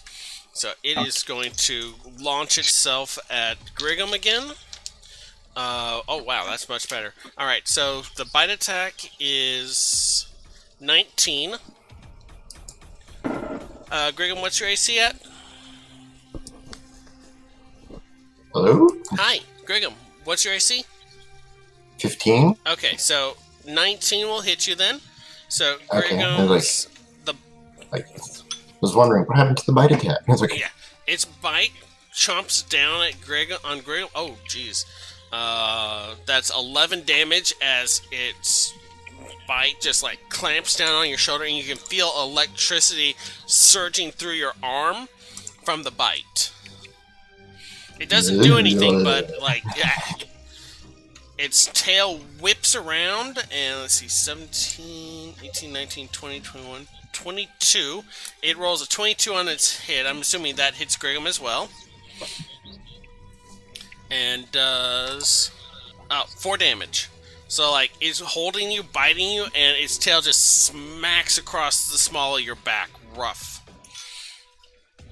Alright, that's the Drake's turns. Alright, Rail, you're up. What's the damage? Did you roll the damage? 4 damage. 4. Hello? It's like, Hi! Grigum, you take 4 damage from the tail whip. hello? Hi. Hello? It's like, Hello? Hello? damage? Is Hello? it 4? 4 damage. 4? 4. Okay, gotcha. Yeah, I'm still up. Don't worry. Okay, so, Rail, you're up. Okay, so there's one of these things left.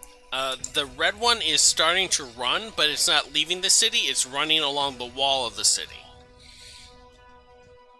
So it'll probably be out of combat range on its next turn. The blue one looks like it's staying to fight. These things didn't respond to They certainly noticed that you were speaking. If I... They noticed you were speaking Draconic. It definitely caught their attention, but they didn't do what you told them to. Sorry, that kind of broke up for me. They noticed that you were speaking Draconic, like every time you've spoken in Draconic, their heads turned to you, but they didn't respond or do what you were telling them to do. What happen if I cast Speak with Animal? Well, I mean, it depends if they're categorized as animals, doesn't it? Everything's an animal. Well, I mean, you get this impression that they understood what you said, because they, like, looked at you as you said, when you said something. They looked at you when you said, meet over here. Okay, they just weren't, And they just weren't listening. I thought they didn't, like, get it at all. Okay, so forget that. The one that's run away is a red one? Yeah, the red one is, like, getting the heck out of there, or trying to. Alright, then I'm going to cast Produce Flame on the blue one. Alright. Actually, you know what? I can move into melee range with the blue. Yeah, you're pretty close to it. You can even move So, so yeah, that you're I'm going- flanking with Grigum if you want. I'm going to do that, and I'm going to smack it with... Alright, go ahead and roll with advantage. That's a... First attempt is a 10. Second attempt is... What was the second attempt? 6. You're breaking up too much. What was your second attempt? Was it higher than 14? 6. Yeah, that'll hit. Go ahead and roll damage. Okay. Damage is... 6 plus 4. 10. 10 damage? Like you 10 get, damage. You get 1, a 0. nice meaty thunk of it as you like bring the raven, the bird head staff down on it. Okay, so let's see here. And as a bonus action, Grigum's looking pretty... Make a medicine check.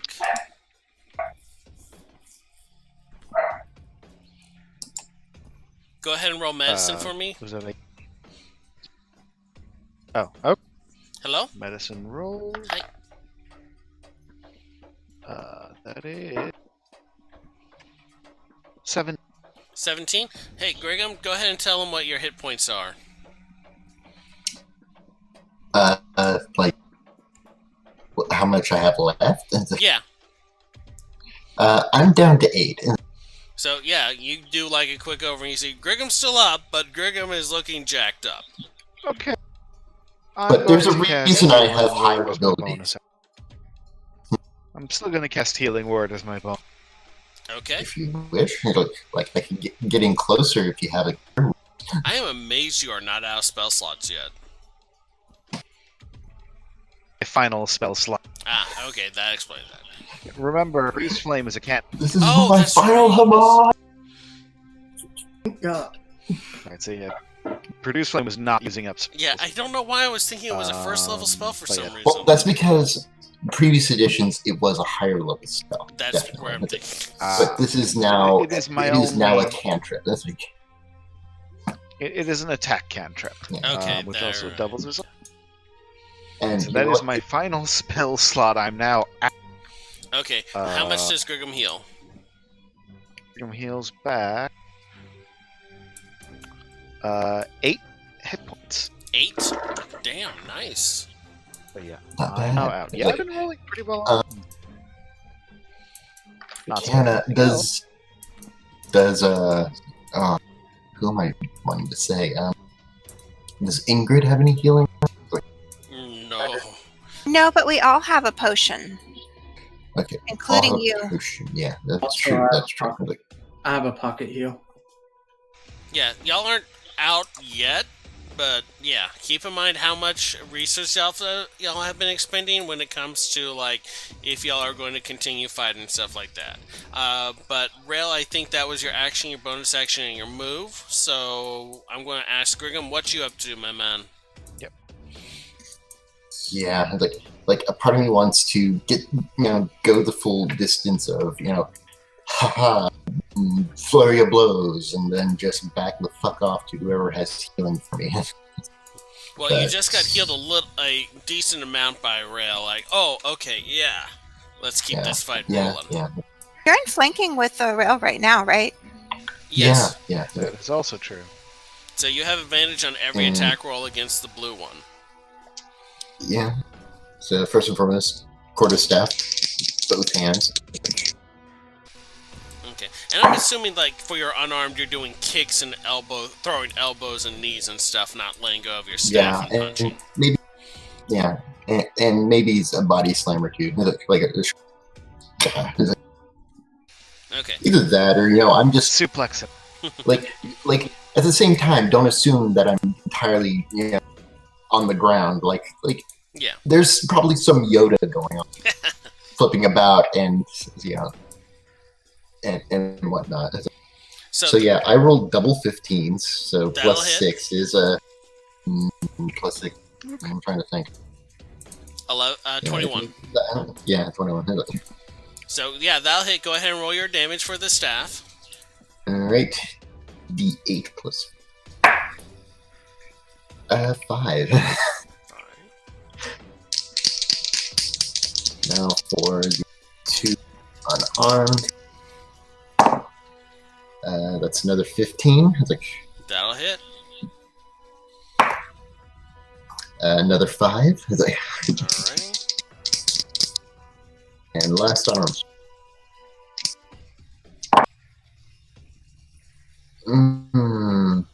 Yeah, no, this was a pretty low roll. Highest is 3. Miss. Is it?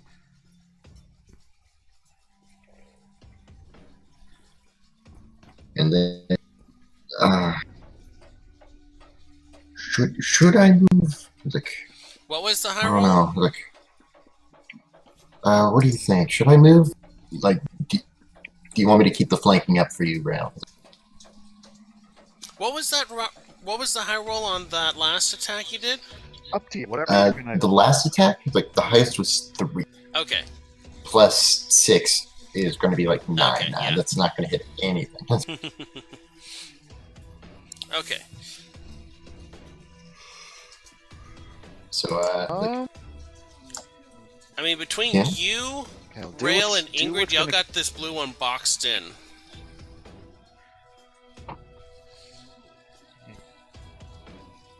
I moved over to the side. I'm closer to the red one, which didn't have much movement. Remember, red I one- fanned out the red one side to be closer to the hex Oh, right, one. yeah. I'm not at the blue one. Yeah, sorry. I did update your positioning there. The red one is making a run for it, though. Oh, wait, no, I did update your position. Why did I think It doesn't have much movement, so I think I'm still pretty close. Yeah.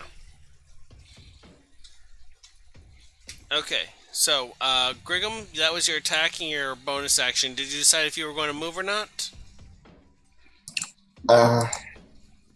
At the moment, I'm going to take a risk and stay where I am. Like really, I think at this point we're down to potions of healing. He's like, right? Pretty much. I still have 2 heals. As in, you can touch me and heal me, or what? I have healing, whatever it is. Someone who can sing healing touch, please. Cure wounds, sorry. You are 90 feet away, though. You're going to have to start running back. If so. Yeah, Faraday's like, I can heal y'all! Like, I have 40 feet of movement, and I can move away from this. And I can move away from this with no repercussions right now because I struck it. So Just yeah, a note, you we can- are a little after. yeah. Yeah, this combat's almost finished. We'll finish up the combat, because unless one of y'all stops the red, it's going to escape into the city on the next turn. That was kind of my aim, actually. I'm staying level with it, and I don't want it to go after soft targets. Okay. Same. Alright, so Griggum, staying or moving? I'll stay. I'll Okay. stay. Like, So back to the top of the combat round. Ingrid, you're up. You can see the red where he's running. He got about maybe 10 feet down the wall from where you are. I want to preemptively stay outwards from him, but take that 30 feet straight to look like I'm hurting him back, and go ahead and try to Eldritch Blast him. Alright, so you kind of easily outdistance him and kind of hook around to cut him off a little bit. Go ahead and make your attack roll. I didn't get that with a 9. But I'm just going to kind of stay there and look threatening and see which way he... Okay, you got a bonus action and a little bit movement left if you want. I have no bonus action, and I used all my movement going down 30 okay. feet. Yeah, sorry, I don't know why I thought... Yeah. Okay, Good. so then Fairdeer, you're up. Okay, so I'm a little confused about the status of red. So it's going towards the city? Okay, there is a wall. It is on Right. the inside of the wall. If it was heading towards the city, it would be heading towards y'all. It is running along the wall to try and get away from y'all, so it can get into the city without having to face Okay. y'all. Okay. So it's moving perpendicular to y'all's current location.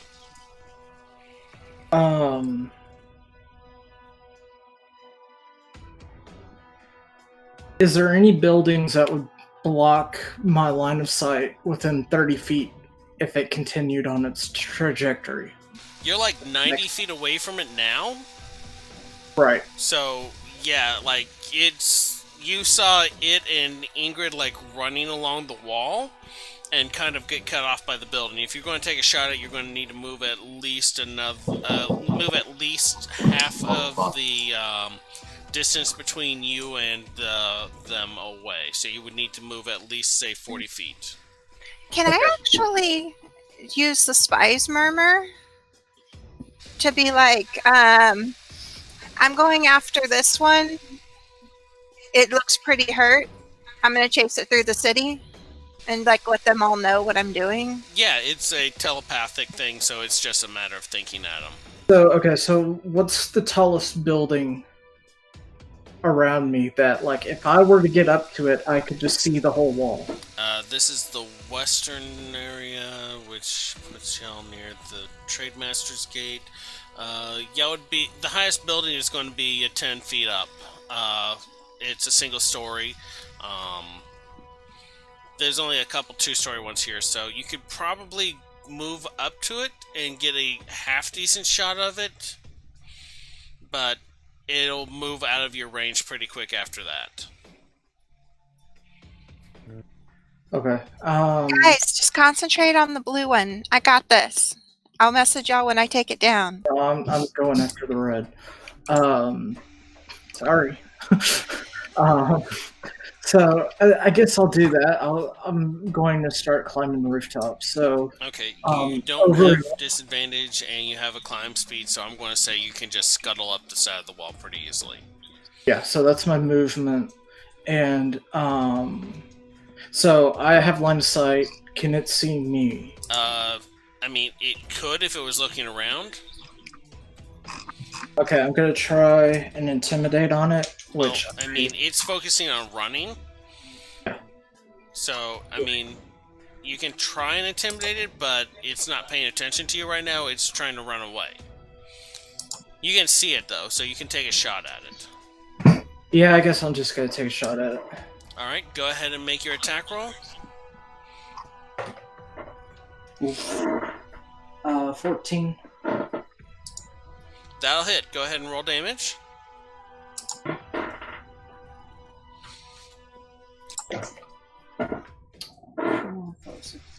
Nine. 9?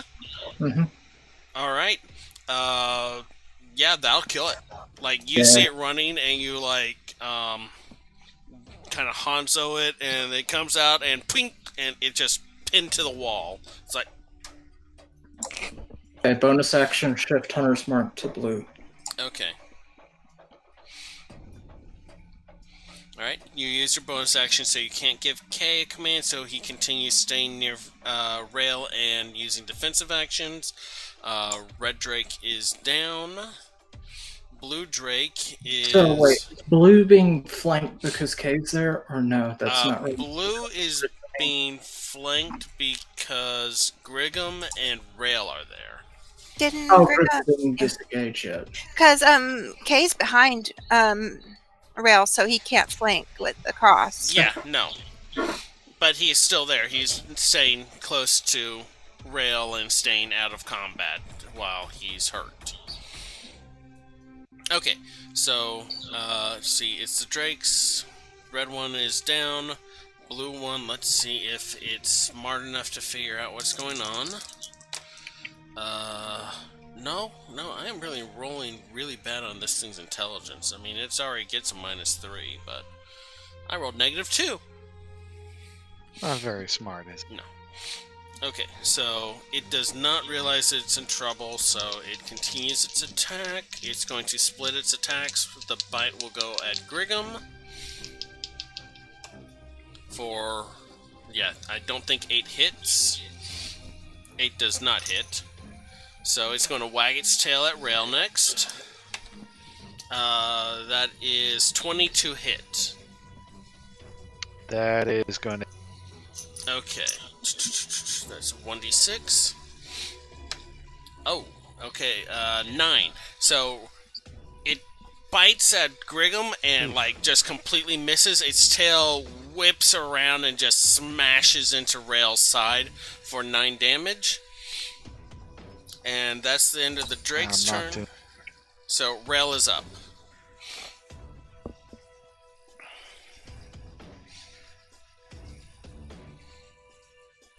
Your turn, Rail.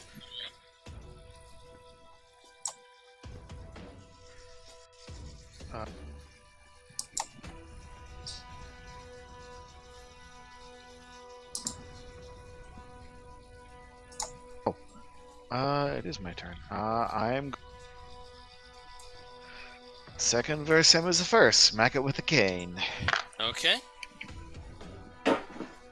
Do- You are currently flanking with Griggum, so you have advantage on the attack roll.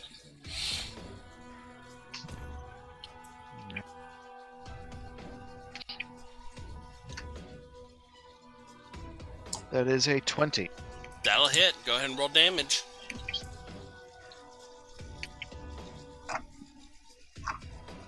Oh, whoa. Winning. And... That is another 10. 10? Okay. That 6 pop up a lot. And...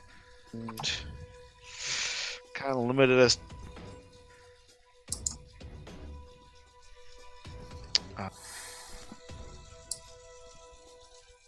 His thaumaturgy is still accurate. Mm-hmm. But... I'm just going to shout, I'm out of... Okay. Just so everybody... So everyone within like Everybody. a mile hears that. Running a little dry. Alright, so Griggum, you're up. This thing is looking haggard. Like, it's got bruises, it's got a couple bite marks, it's got some scratching, it's looking pretty rough shape. Alright, that's all I need to hear. It's still flanking. Yeah, you still have flanking with it between you and Rail. Alright, let's see if we can bring this thing down. Just gonna have to do a regular staff and unarmed strike. Alright, so we got ourselves a...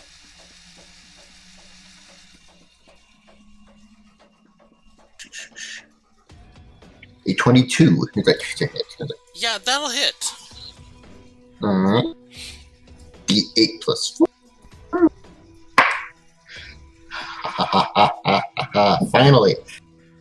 Max damage, 12. Okay. What's its last moments like? What's its last moment like? Oh. Ooh, boy. Let's see. I would say... This is one of those... Like, what was the last attack on it? Yours with the staff. Or the one Well, I mean, previous? before mine. Oh, yeah, one previous. Rail beat the living shit out of it with his magic club. That sounded inappropriate. Right. I like to think that with that club, like, struck at one of its legs and it came down a bit. And, like, I got it myself a flying leap on this thing and brought the staff down right onto its head. It's like, and there's a resounding crack as it just caves in, like, right in the middle here.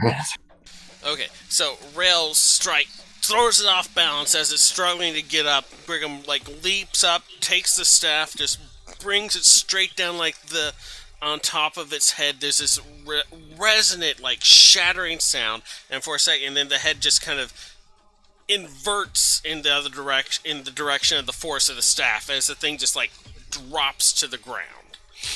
And so... And, like, there's, like, even a moment where you're like, was it... Did the staff break? It's like, no, it was their skull. Okay, so with that, combat seems to be officially at an end. We are about 16 minutes past when I need to get a cup of coffee. So we're going to take a short break, everyone. We'll pick up after the combat. During the break, we are doing our weekly dice giveaway. Here are the dice. Look at them. They're all pretty neat and packaged. If you have one already... And if you want to hit as hard as... You get these dice. You get these Brigham green dice. Yeah, I've been calling them Griggum dice, or Goblin dice, and I feel that is a fitting name. So what we're going to do is I'll get the giveaway running, and then we'll go on break. You'll have 15 minutes to enter the code. The code is !bonus, and that'll enter you in the roll. If you have already won once this month, we would ask you not to enter to give other people a chance to win. We can only ship to people within the United States right now. So, sorry about that. If you live outside the States. I'm just trying to think if there's anything else. Oh, do not enter more than once. If you enter more than once, it'll disqualify you. So, I'm going to go ahead and... Oh, jumped the gun a little there, Lady Mage. I am starting the giveaway now. And why isn't that working? Work. There we go. Okay. I need to fix that. So, yeah, !bonus, just like it says in, like, the little thing to enter. I will be back in 15 minutes, because y'all may have noticed me yawning. I need to get some coffee in me.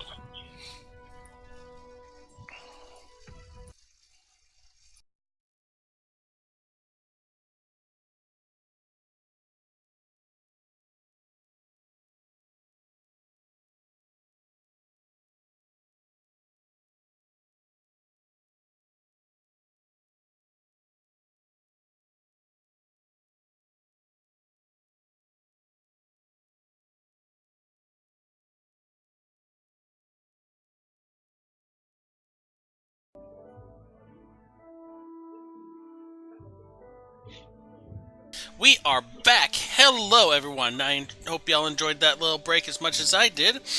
I definitely needed that stretch, and didn't get myself some coffee, but I got myself something similar. I'm awake now. So, let's get this contest done. Let's see here now. I click the button that says pick the winner, and the machine picks the winner. And the winner is Cooper Fox. Cooper Fox, congratulations. Whisper the Twitch page with your address, and we will mail out the Green Goblin dice as soon as the post office works again.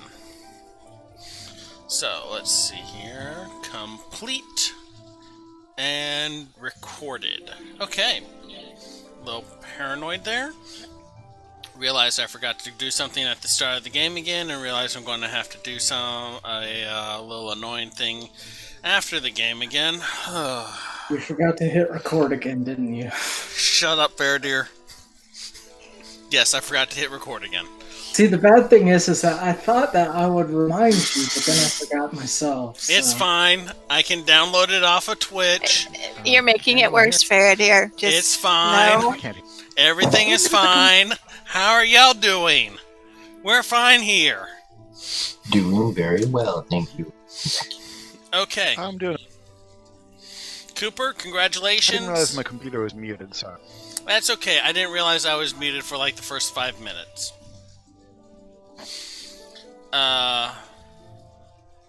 Okay.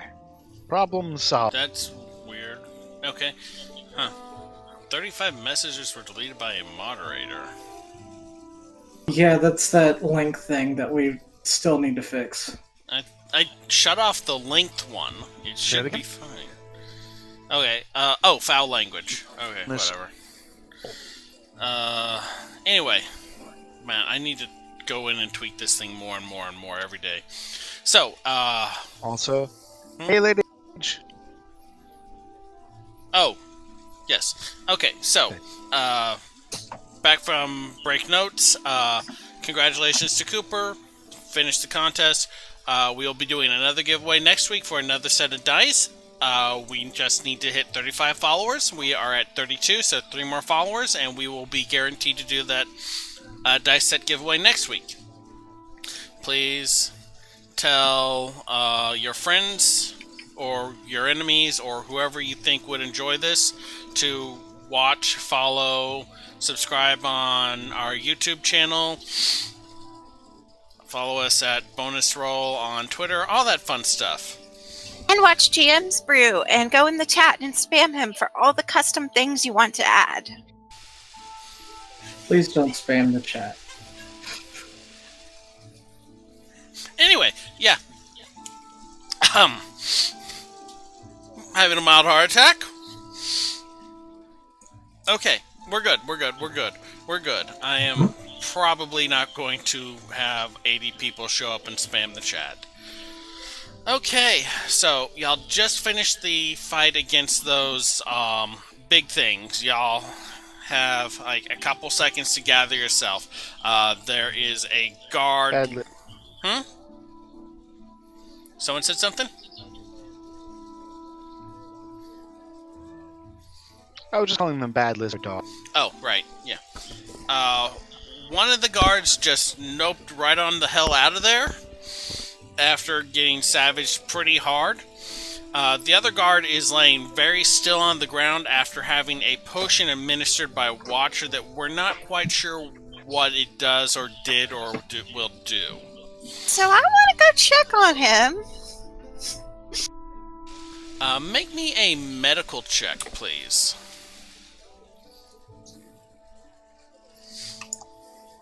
With my passive, am I hearing any more like sounds of battle?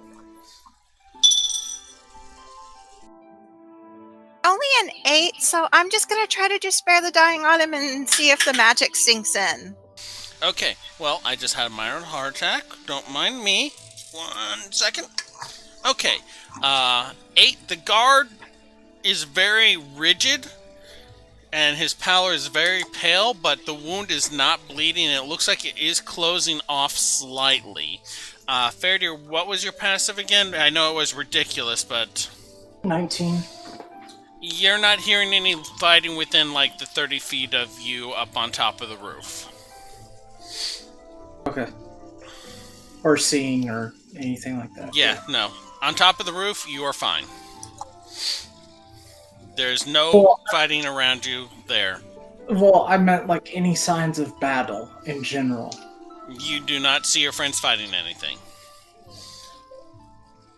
Like, And we know we haven't checked north yet. there is like while it is a small place, there is still a significant amount of distance between you and the gates to the north. But your immediate vicinity does not seem to have anything. I'm not even having like 20 passive perception. I'm not going to let you see the other side of the city from a one-story building. Usually, like, loud clangs, big booms, and stuff like that. You hear no explosives or anything like that. Okay. Or smoke or anything like that. No one is shouting in Draconic at like 3 times their normal volume that they are meat. I hear Ingrid saying, "Hey, someone check this dude." Okay, I shall go down and check said dude. Alright, so Ingrid, you cast Spare the Dying on him, right? Okay, Faraday, go ahead and roll a medicine check to give the guard a once-over. Is Ingrid assisting? Sure, I am very bad at medicine, but I will hold the things and pass them to you. So Ingrid helps by, like, pulling up the guy's shirt. 19. 19? It looks like the neck looks really bad. Like, there's heavy bruising around it. There's, like, what looked like at one point puncture wounds from bones protruding through it. But now the neck is kind of straight. And, it's bruised badly, but the puncture marks are more closing wounds. They're scabious. Healing. Whatever seems to have affected him, or whatever it is that Ingrid gave him, it seems to both have paralyzed him to the point that he's not able to move, or his body is very stiff, and he is healing just very slowly. But, like, standing there watching, you can see, like, the flesh start to knit up bit by bit. Yeah. Is there any way of putting this guy, like, on, like, kind of makeshift stretcher? You could probably scavenge the materials to make a stretcher, yes. Yeah. Gotta go north, though. There could be other people being hit. I kind of want to bring this guy into the inn, like, out of the element so that he can heal, like, on the way. I think the inn is on the way, correct? The inn is close to the center of town. You have 2 options. You can either go through the center of town and then head north, or you can go around the outer edge like the one of the guard drakes were. Okay. So it all depends on the route that you take. I kind of want to move him to at least something enclosed. Like, even if it's just knocking on one of the houses and asking if just setting it in the living room or something, just where he's not out in the open. I mean, are you saying this to your friends, or, I mean, either say it to them or do it? Right, sorry. Okay, so I'm assuming I did the stretcher thing. Do I need to make a roll for that? I would have you roll me a active perception, because you're not just looking around, you're actively looking for things to use to make a stretcher. Sure. That's going to be 15. 15? You kind of hunt around for a little bit, you find some like debris and some scrap cloth, and you can tie it together into like a semi-serviceable dragging stretcher. It doesn't have enough wood for like people to carry it between 2 of them, but it's enough that you can hold like one end and drag him along without having to just like hold him by the wrist and drag him through the dirt. Yeah. I see that he's up to something, but he's not really talking to us. So I'll like pat him on the shoulder and actually, I won't do guidance because I'm going to hold hex. Never mind. Okay. Okay.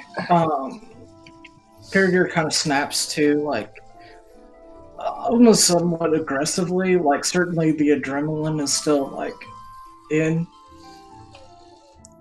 It just, like, kind of stares at Ingrid. Not intentionally, but somewhat of a menacing look. He's got a little punch drunk going on. Yeah. Are you putting something together? Putting together a stretcher, we probably need to move him at least indoors.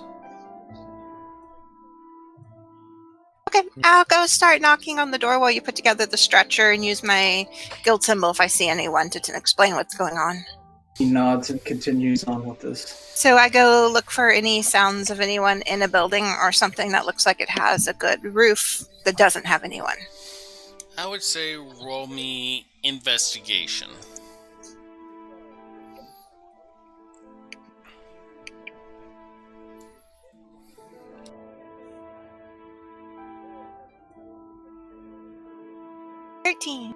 Okay, so you go around, you peek through windows, you poke, you knock on a few doors, you don't really see anyone in any of the buildings, and most of the doors you check are either open or unlocked, and you kind of get the impression that, like, when the fighting broke out, this area evacuated pretty quickly. Okay, alright. So, I'll go back and tell them there's several buildings. Yeah, I'm just gonna basically open the door of the nearest one and just kind of put him in the kind of center living room common area, however you want to describe it. You kind of just drag the paralyzed guard into like some random person's living room and leave him there. Okay, yeah. Well, I guess it's just like Hitman. I'm helping him while the other two do Okay, whatever they announced they were going to do. So, I have one thing I'd like to do. Unless someone else has priority right now. Nah, combat is over. Well, I'm going to ascend to a higher position to see what all damage is still, what all damage is there and what's still going on, that kind of thing. But Alright, so I guess they're still fighting at the north? y'all don't know. Or are we north here? Y'all are currently at the west. But yeah, because we went south to deal with the angel, which we handled like a boss. And like they came over here and apparently we fought dragons. Small dragons, but dragon-like creatures. They're dragon adjacent. So go ahead and make a climb check because I don't think you an athletics check because I don't think you have a climb speed. Yeah, no, I don't have a climb speed. While he's doing that, what were you saying, Real? I like to examine the body. The dragons or the creatures or the guard. Alright. That's a total of 20. 20? Yeah, you can climb. You like Jackie Chan your way up the wall. Rail, which bodies were you checking? The dragon things. Dragons? Go ahead and make me a medicine. Griggum, make me a perception. Will do.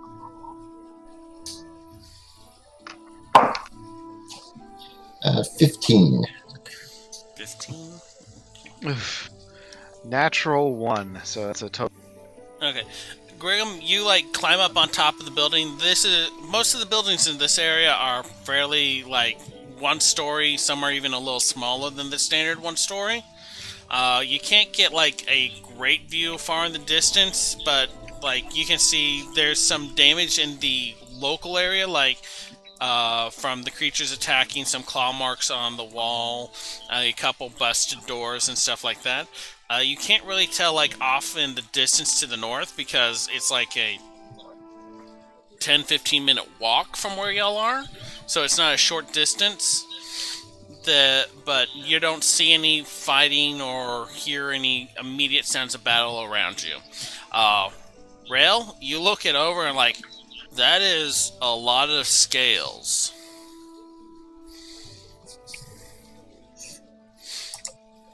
Alright, Graham is gonna just make an announcement of, alright, I was like, well,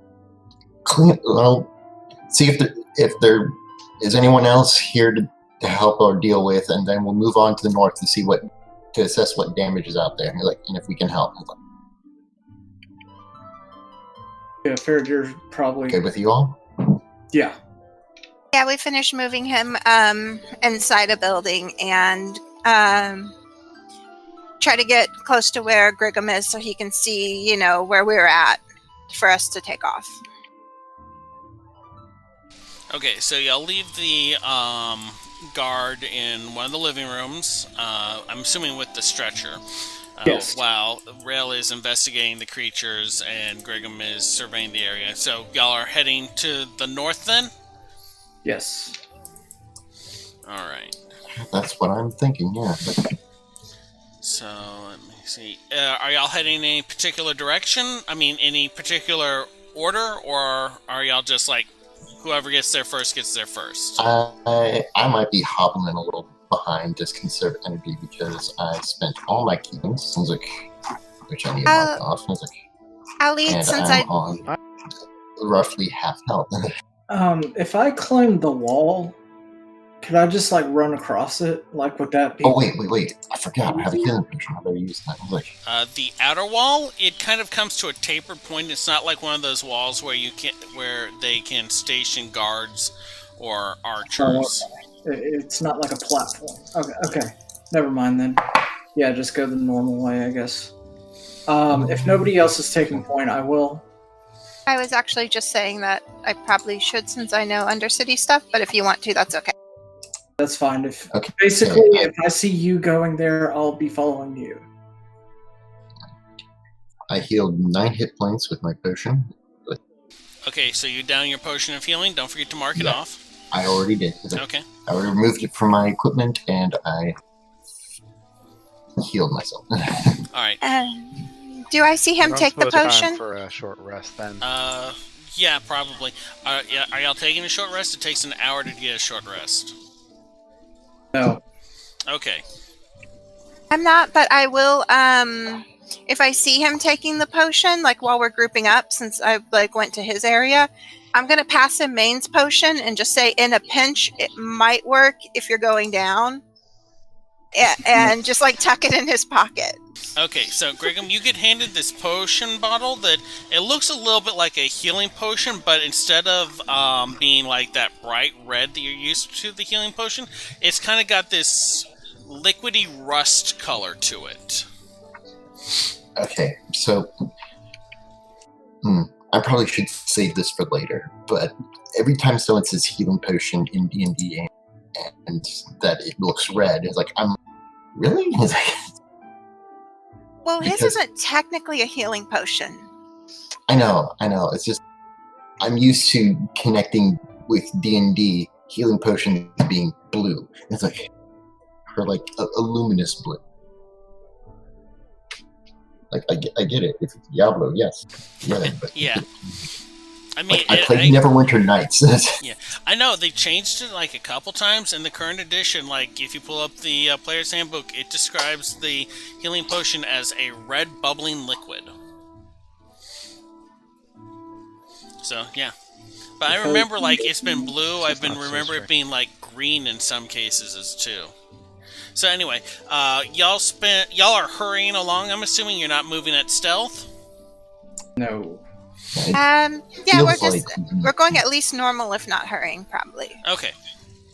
So it takes y'all about 10 minutes to... What? Rail may be going at stealth. The rest of us are not. Rail likes us going at stealth. Well, Rail likes a lot of things that he can get. I'm not going to let myself get left behind. I'll go at whatever's everyone. Okay, so... As a group, or you can have the decisionist flip his coin. Are y'all moving at stealth, or are y'all moving at... I'm moving at a regular to quickened pace. You're the double tiebreaker, Grigum. Are we moving at a regular or quickened pace, or at stealth? You get 2 votes, so... I don't think we're in any particular hurry right now. And at the same time, it's we have no reason to stealth. It's we definitely need to get there to see if there's any help we can bring. Regular pace? Yeah, just sounds like a quick pace, not hustle double time it, but definitely get up, go, move. Moving with some urgency, but not a flat out run. Yeah. Okay, so it takes y'all Like, about we were pretty winded in that last fight. it takes I'm y'all not gonna about lie, 10 minutes then to get to the north gate where y'all think y'all heard the fighting from. As you approach this area, it looks like it's just been bombed out. There's areas of like scorch marks and these like sludgy ash kind of puddles. There's a few guards that are sitting there on the ground tending their wounds. That dark elf in the gold armor that y'all had met up with before y'all left is standing and talking to a medic. He looks up as y'all approaching, like, gives you the get over here gesture. Ingrid looks over at Griggum. I approach. What? Like, what about Greg?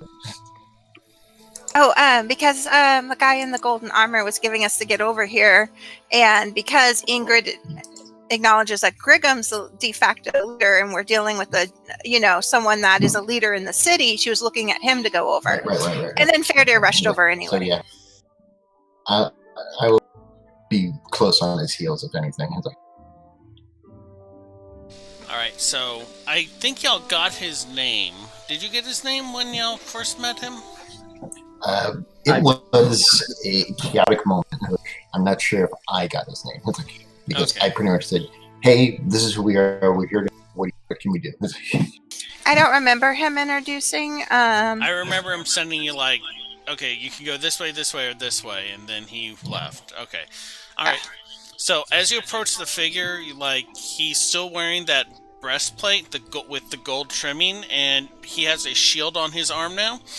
A whip is coiled loosely at the opposing side of his body for a quick draw. He looks over at his person. Okay, so things got a little crazy. Good morning. What did y'all... Fine morning it is. Yeah, it's getting a little old around here. I heard from a couple of civilians that we checked in on that y'all went to the south first, but y'all just came from the west. So I'm assuming whatever was advancing from there has been dealt with too.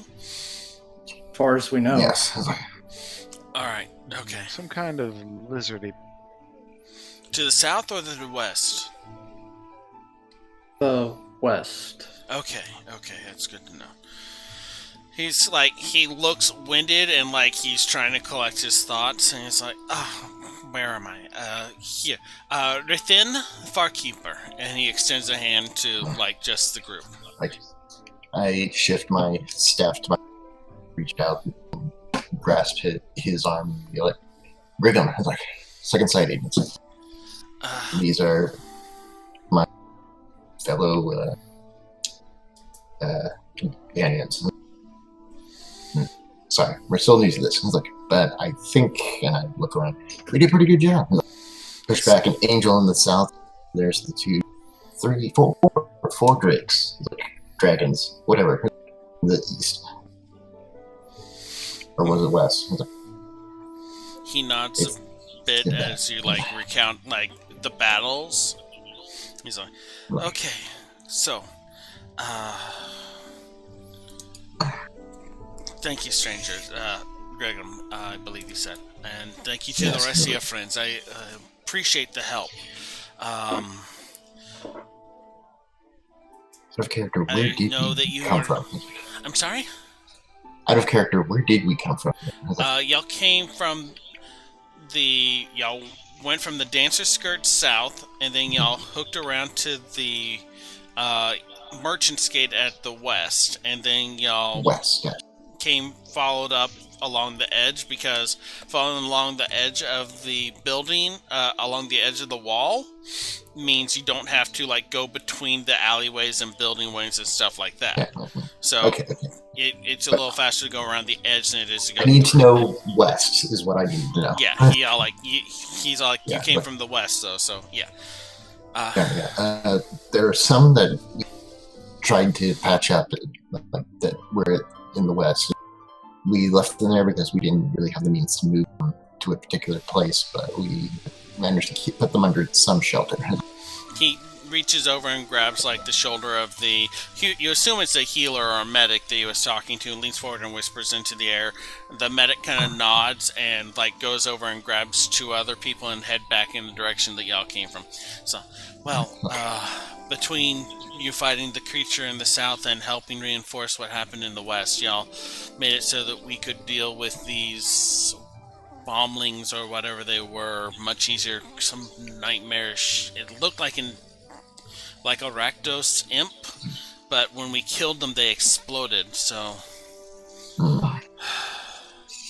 Oh, yeah. Can I make a knowledge check on that, or Go ahead and give me that again.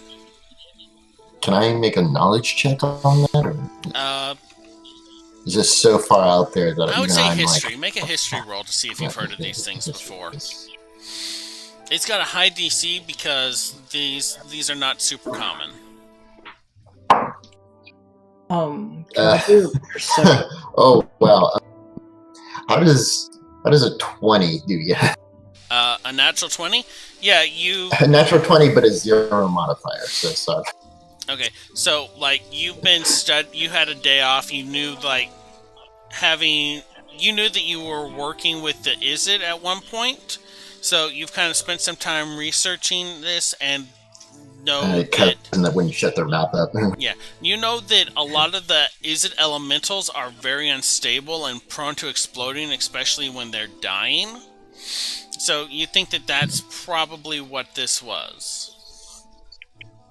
What were you going to say, Faraday? Okay, so I guess my first question is there any, like, remnants or of the, enemies? There's, like, this sludgy gray-brown ash-like mixture. It looks like someone took ash and mixed it with oil. So no, like, articles of clothing or No. anything? Okay. If you want a sample of that, go. Like, Well, my go first crazy. concern was if there were any insignias or any sort of identifying marks, but obviously those would be gone at this point. If there's not any immediate action around, I'm going to stop concentrating on Hex and go into a rest phase. Okay. Yeah, same. Rithin seems to be not relaxed, but not in his, like, get ready, here comes more fighting kind of stance. He's just kind of like adrenaline high, just kind of a little on edge, like waiting. Is there another boot to be dropped here, or just Yeah. He's very much like, okay, is it over? Is it over? Are we good? He kind of looks so- at the group. So upon hearing that description and just trying to rack my brain on this film, I think I remember my cousin, like, is it like mentioning something like that? Yeah, those sound like unstable elementals. He kind of nods, but Yeah, it's I've like, had we thought they were like the gestures that the Rakdos keep with them sometimes until they exploded when we hit them with the first sword bolt. Then they just, like, each one in turn, it was just massive explosion, wave after wave. There were about maybe 20 of them total. That really is unusual. Like, can't think of a reason why it would be attacking, or if this was just this doesn't feel like it. So the experiment got loose or anything. This was just like, that said. I was like, So out of they character, didn't fight an angel in the south. That's also another concerning thing. yeah. So I guess my question is, the angel that we fought on the south, is that like just common knowledge that's straight up Orzhov, or? Well, Is that it wasn't. It looked angelic, but it was made out of metal, and it had lightning and stuff crackling around it, and like filling in like the armatures and the openings in the metal between the metal. You've seen like angels, like Asaph is like fleshy. This one was electricity between metal plates. Yeah, like from what was described last week. Imagine like some sort of angel cast in like iron armor of some sort. So I was thinking kind of like Diablo. Like, Yeah, it's like metal, Not but it was so- hollow, and you could see inside of it there was like a core, okay. a metal So- core with lightning coming out of it and stroking Yeah, out look. along the body and the face and stuff So like in that. the long run, this does entirely look like something that was done entirely by the user. Like, It looked very elemental. You can't tell yeah, like you've never. I don't think you've encountered anything like this. You wouldn't have No, probably no, encountered look. anything like this in your day no, to day. that would have been outside my wheelhouse normally. Like, it was a miracle that I understood the exploding imp things. But that giant angel thing, like, it would be hard to miss that if I ever saw it. But then kind of like smiles, puts a hand on Grigum's shoulder, and then looks at like Rail, Ingrid, and Faraday. Like, y'all came out of the dancer's skirt. Go ahead and head back there. I have some people I need to meet up with, but I will find you there in about an hour. Okay? All right, take care of yourself. Right. And I He like Could use a awkward rest and a nods. drink. smack on his side. He's like, He's oh, ow, ow. He kind of like winces a little. No, my hand. Yeah, no, that hurt myself. Like, Like Ingrid's like just super happy to be back, kind of working underground with her own area, wearing her symbol out. So she's actually like waving by and like skipping off. Oh dear. Okay, I Just forget. having a Do we have rooms at the Dancing Skirt, or have we just been in the inn? y'all had I think 3 rooms on the second floor, which pretty much rented out almost all of that floor. You Okay. had it with the dog. Rail had his own room, and I was staying in with Reeve and Grigum. Okay, cool. I didn't remember. I think I'm gonna go up to the room for a minute. With we have Kay. to get to the room first. Yeah, you're going back to the end then? Yeah. Sorry, I was assuming we were going to the inn. Yeah, it's, I guess I'm gonna start off towards the inn catch our breath at any- least. if nobody's going anywhere else. yeah, no, it's just I that. am it's too. just- I'm looking for anyone hurt along the way, but I'm heading that way. Alright, let's see here now. Yeah, I don't know about the lot of you, but I'm ready for Breakfast? and a rest. Not breakfast ale would do be good. Like, Yeah, it's just now hitting like 6:30 maybe. Oh god. So, I've yeah. used up every spell I have for the day. It's like early morning Uh, fights are rough. Yeah, like at this point, adrenaline is leaving Grigum, and it's like a lot of a combination of just drowsiness and like just pre-battle crash and just gripping onto the staff and just hobbling along at this point. Okay. So Heat exhaustion. I bet. So y'all get back to the dancer's skirt, and the Lesney was in the process of barricading the door when y'all left. The door is closed when y'all arrive. There's a little bit of resistance to it, but it's like you push on it and there's as you scoot tables and open the door enough that you can slip in. Who's going in first? I think I'll go in first. Like, I'd at least knock first, and then just before we try that. You knock first before you go in? Okay. Yeah. It's like, Leslie, you hear a voice and so, what? It's over. Oh, thank the nightmares. And it's like, you hear a couple moments and like there's tables being dragged out of the way. Leslie opens the door. She's still like in like the morning clothes she was wearing with like the makeup very lightly put on her face to conceal some of the scarring.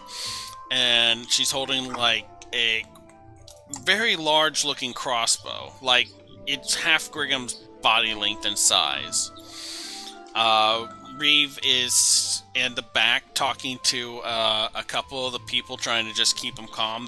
There were a few commoners in the room, as well as some of the upstairs dancers and entertainers, and he's like, we got it covered, stay calm, stay here. And before doing rounds around the thing, he sees y'all coming, he walks over and gives Grigham's shoulder a pat. So, boss, it go okay? Yeah, just need a bit of a rest. It's like, whew. Farkeep just kind of, without pause, just goes directly to the his room with Kay. Okay. So, like, Verdier just, like, dead eyes walk past. Yeah, exactly. Like, almost like in a trance, or just like almost on autopilot. Like, not even like hello, a wave. Just like walks in, walks, just, one fluid motion type of thing. Okay, so y'all are all taking a short rest then? That's more or less catching outside employee up on speed with what's happened. Like pretty much just like kind of like vocally flexing. Like, hey, we took on these things out here and did that. And it's like, this is what you got used to us doing. Like, that kind of okay. thing. But at the same time, just being like, yeah, we're badasses. So Reeve gets y'all chairs set up and gets y'all some drinks. While anyone that's staying in the lower part of the inn, if you want to spend hit dice to regain health, go ahead and do that and roll an extra d6 from Reeve's bolstering presence. Alright, so do we count this as a short rest? Yeah. If you're not staying down in the inn, then you don't get the bolstering presence bonus. That's good, because I had rolled a 1 on the hit dice one. And as Ingrid's resting, you see her armor melt off, and then she looks a little more injured, and then as she takes a break, she seems to regain her wind again. So hit dice plus d6. Yep, roll however many hit dice you're spending and your d6. Farkeep, you and Kay, I believe, went up to the room, so y'all can spend hit dice to heal as well. Okay. How much hit dice Still a does little Kay have? Let me take a quick look at that. Da da da da da da da da da da da da da da da. Come on, will please load view. Okay. Man, internet has been slow today. Okay, view extras. Extras are under features and traits, right? No? Huh. Okay, hold on. Really? Really, Windows? Yeah, no, I am back to full now. It's like, K has 1d8 hit dice. Okay, and he can only do one? Yep. Okay.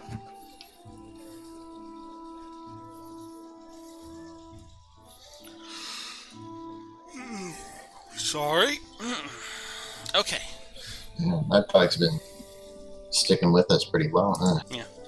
So, while y'all are sitting and drinking, Reeve is like just checking on y'all, telling y'all the report, and just having Reeve around. Kind of like there's this kind of earnest magnetism to his presence that just kind of gives you a bolstering. Like, it's okay. This guy can handle things back home, and we don't need to worry too much about it. That puts y'all at rest and relaxes y'all a bit more and let y'all heal a little bit faster. Leslie, I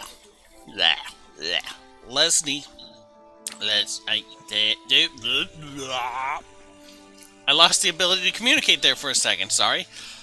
Leslie, after a little bit, brings out like a couple tankards of booze and some cups of coffee, and she sets out plates of just like these little ramekins of like warm liquids and warm meat, sauces, vegetables that have been like tossed and diced and cooked, and small chunks of cheeses or liquid cheeses. And there's just like maybe 10 or 15 of these like different little ramekins that she sets out on the table between all y'all, and puts out this big basket of like fresh bread that has this kind of mushroomy texture to it. I hate to trouble Leslie, you, but right- do you have any mushroom cocoa with yam sugar? She stops for a little bit and it's like, I can get some, like chocolate flavoring, right? Yeah, I've been above city too long. It's got the wrong flavor there. Okay, yeah. I think we got some yam sugar still too.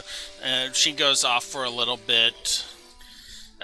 You notice, like, she didn't ask for money or say, like, hey, this is what this will cost or anything like that.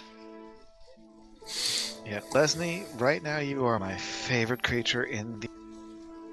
She kind of stops and swings back. It's like, before going. Have we already expended, like, a short rest? This is happening during the short rest. Okay. Like, for the hour. So, I guess after, like, 15, 30 minutes, Beardeer's gonna come down, and Kay's gonna come down too, and Kay's gonna be very obviously, like, very, like, brushed. Like, well groomed, taken care of. Yeah. He's got a little doggy bandage on from where he got bit. Yeah, exactly. As a good dog should. Gonna sit down, kind of. I guess I might as well say it's very obvious that Beardeer was very much de-stressing by grooming Kay, despite the fact that Ingrid could just, with the flick of her hands, like, you know, get the same result. But yeah, Kay's looking pretty boy right now. He's like very brushed out. He's like, he's clearly in a good mood despite like having gotten some pretty rough treatment. Most of the scrapes have already stopped bleeding.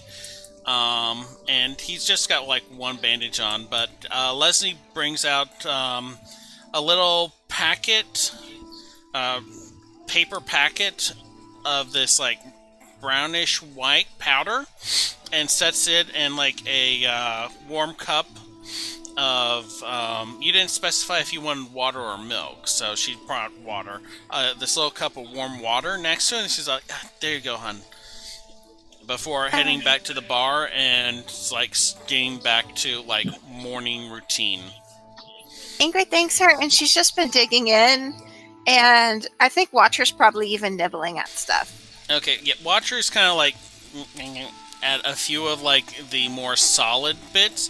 A lot of the ramekins are just like different sauces with different textures and flavors to them, and you're basically just supposed to rip off a chunk of bread and dip it into the ramekin and eat the bread, or scoop up like some of the vegetable or meat with the ramekin.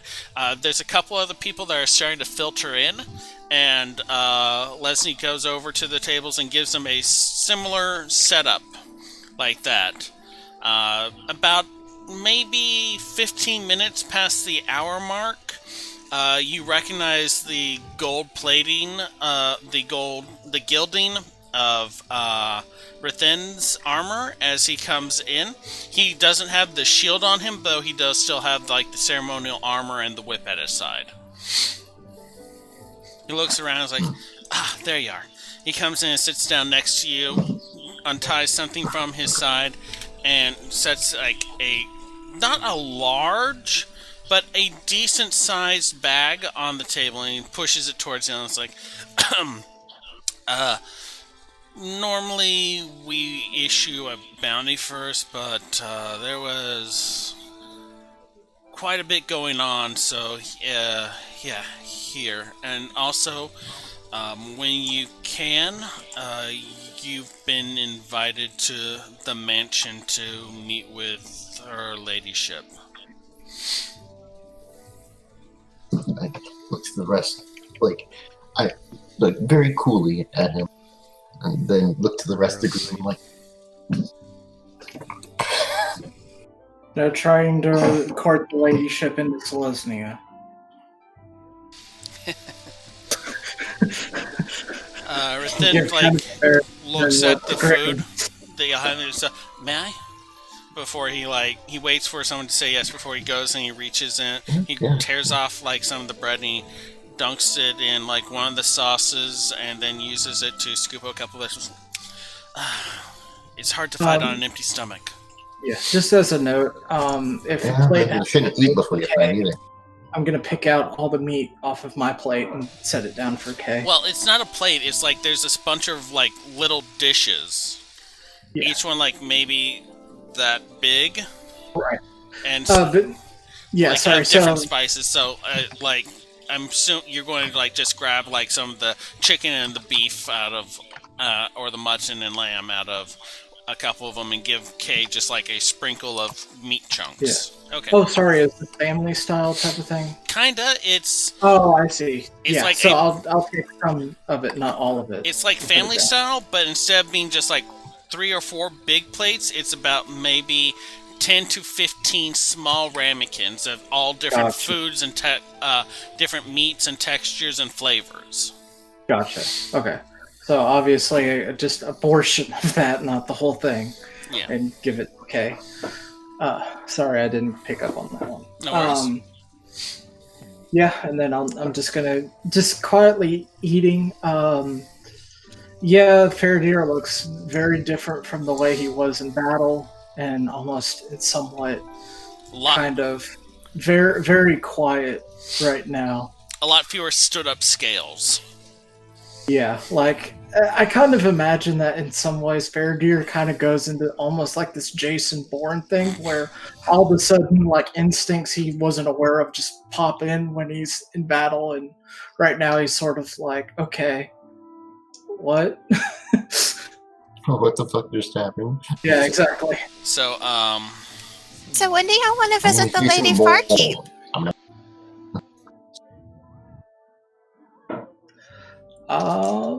Whenever is opportune.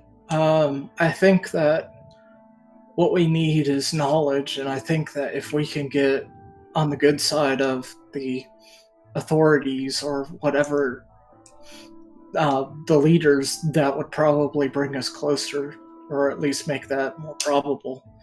Rithan kind of crosses his arms a little bit and nods. It's like, well, I can tell you that her ladyship is the one that's in charge of the town. Jethel and Frella Whitfist are manage the rot farm.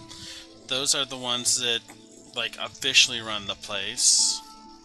Let's see here. If you're looking for the local that most people defer to, kind of stops and like strokes his face. He looks like he would be stroking a beard if it was there, but it's more just like touching the skin around his jaw.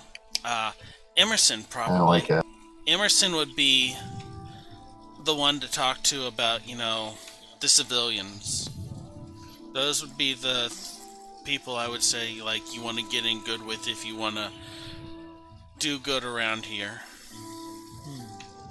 I mean, I can tell you a bit about any of them. Well, I'd rather not talk about my mother that much, but I can tell you about most of the other ones if you want.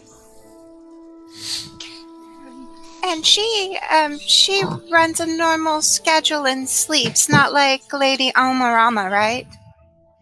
I don't know who that is. I am not familiar. I don't keep track of what the lady's schedule is like.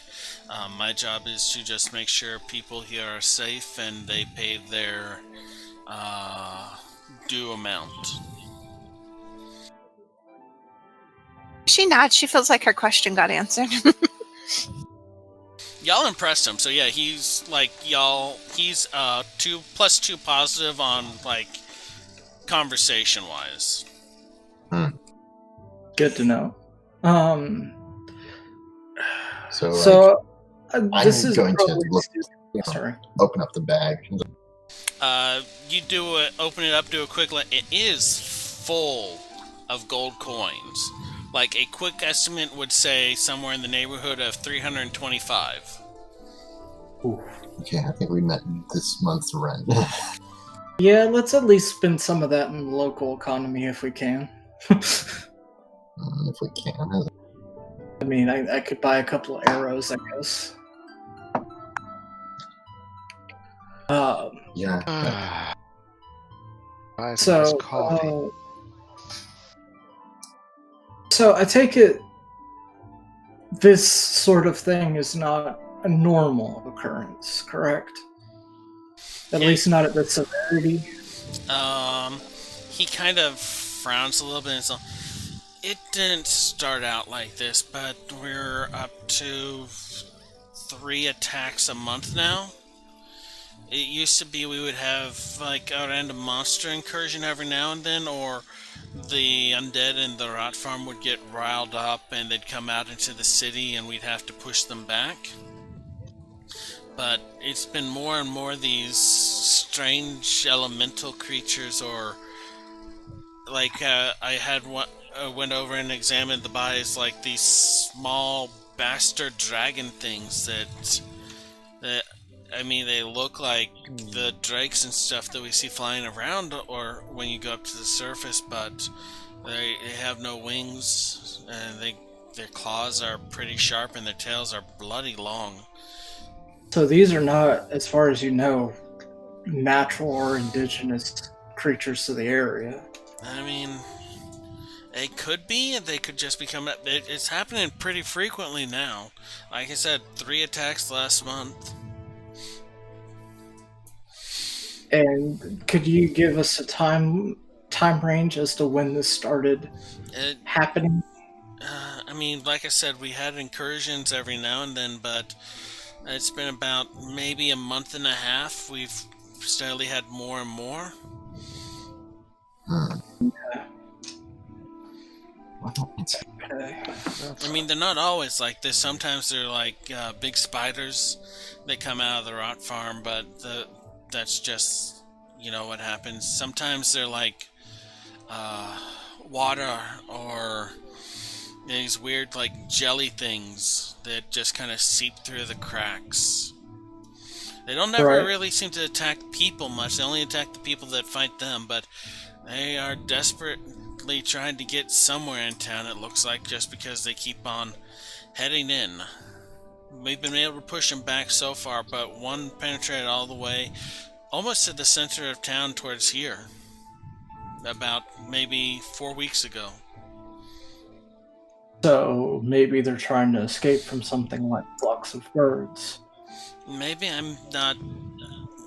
I can't really go out and investigate, Right. and we don't really have any hunters here. Most of our food comes from the rot farm, and what we don't use gets sent on up to the guild hall to be processed and sent out to the rest of the area. And have you... Sorry? What's the oldest building in the center of town? In the center of town, there's here, the Dancer's Skirt's pretty old. It was one of the first few places when the Farkeeper, when my family came out here. We established that, and it was a town hall for a while. Then there's the smithy, and there's the marketplace that's not too far from here. Those are about the oldest buildings, I suppose you would call them, in the area. The marketplace is more of an open area. Has there been any other disturbances or changes within the last month? Like, has there been, like, ground quakes, weird sounds, anything just unusual? He kind of stops and racks his brain. He's like, let's see here. A notable discovery. Past month. Let's see here. I'm sorry, what did you say? Or before that. Me? No, I missed what Grigum said. It's like any notable discoveries in that time as well? Maybe even a month before that? Or like, Not really. I mean, this is a quiet little place. I mean, there's not much going on here. I can tell you about the people.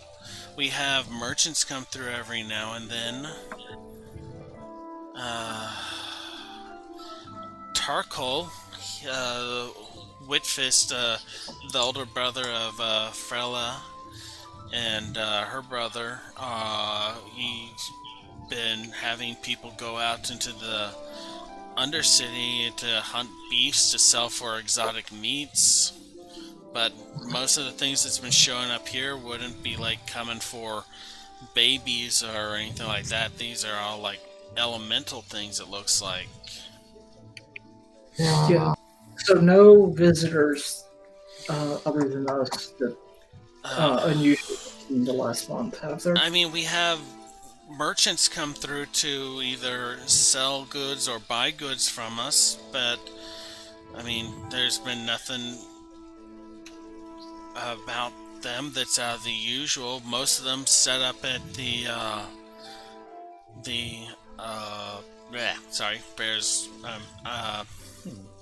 market ward. They sell their goods, they buy their goods, and then they leave.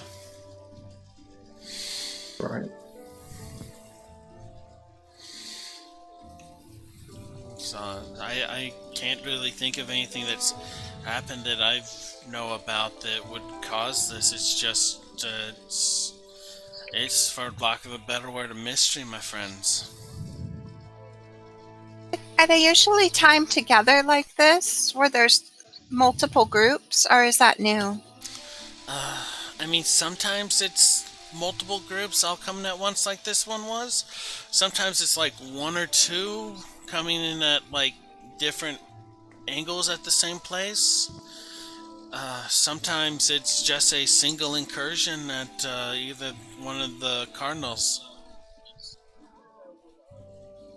And none of the has the East always been left alone, or does it change up I mean, randomly? the rot farm's always been to the east, and we've had like monsters and a couple big spiders and even some undead come out of there, but the twins generally keep that place under control or give us a warning when things are coming our way. Okay.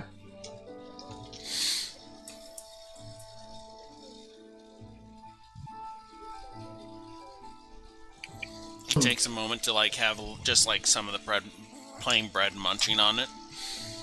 It's like, I should probably go and check on the recruits soon. Keep an eye out. We found one of them in a house, and he seems to be in like kind of a coma-like state. He's healing, but it's very slow. That would probably be the one we administered a potion to. There was very little time, and the potion is not a full potion, so that would explain it. Well, I mean, we don't know what's going on with him. He's can't move, can't talk. It's been about maybe 40 minutes since we found him. I've taken one of those potions and it wore off in about an hour and had some visual effects. They're not necessarily prepared by a full alchemist, but he was fading fast. As a note, y'all would be well aware that it's been about 40 minutes since they found him, but it's been almost an hour and a half since you gave him the potion. Yeah, hopefully he So should be... this is a different effect than the effect that Ingrid had. Hopefully he'll be better within 24 hours. Keep an eye on him. Yeah. He kind of nods. Well, thanks for doing the best you can. I appreciate it, really do. I may need to keep him under observation. So I'll have one of the healers watch him. Yeah, I think so. Oh wow, that went fast. It is already almost 2. So yeah, we got about 20 minutes to. So I'm going to say let's go ahead and start. Wrapping up. Yeah, wrapping up. Everyone, like, what's your goal for the day at this point? Let's start with Ingrid. Well, she figures that they're probably going to go visit the ladyship later, so she would probably get fixed up, change clothes, clean off the party so everyone is in a better position, decorate her hair and clothes with the mushrooms, that kind of thing. A lot of primping, but she'd also probably want to look around and see if there's really any old-looking rubble or shafts near the middle of the town. Would be her other goal. Okay. I'm curious about where these... Go ahead. Me? Yeah. I'm curious about where these things have all been coming from. If they are all coming from the same... Yeah. I don't know if we might be able to find something by investigating the corpse. Okay, so, Fairdeer, what is your plans for the rest of the day? Similar to Meryl, what I would like to do first, as immediately as possible, is kind of go just out the gate and start following the tracks backwards. Try to see if there's a similar point of origin or direction. Okay. For pretty much similar reasons to Rail. Okay. Griggum, what's your plans for the rest of the day?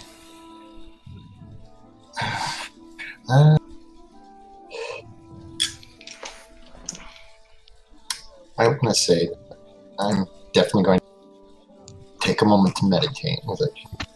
Well, internally, I'm also like, yes, we got paid.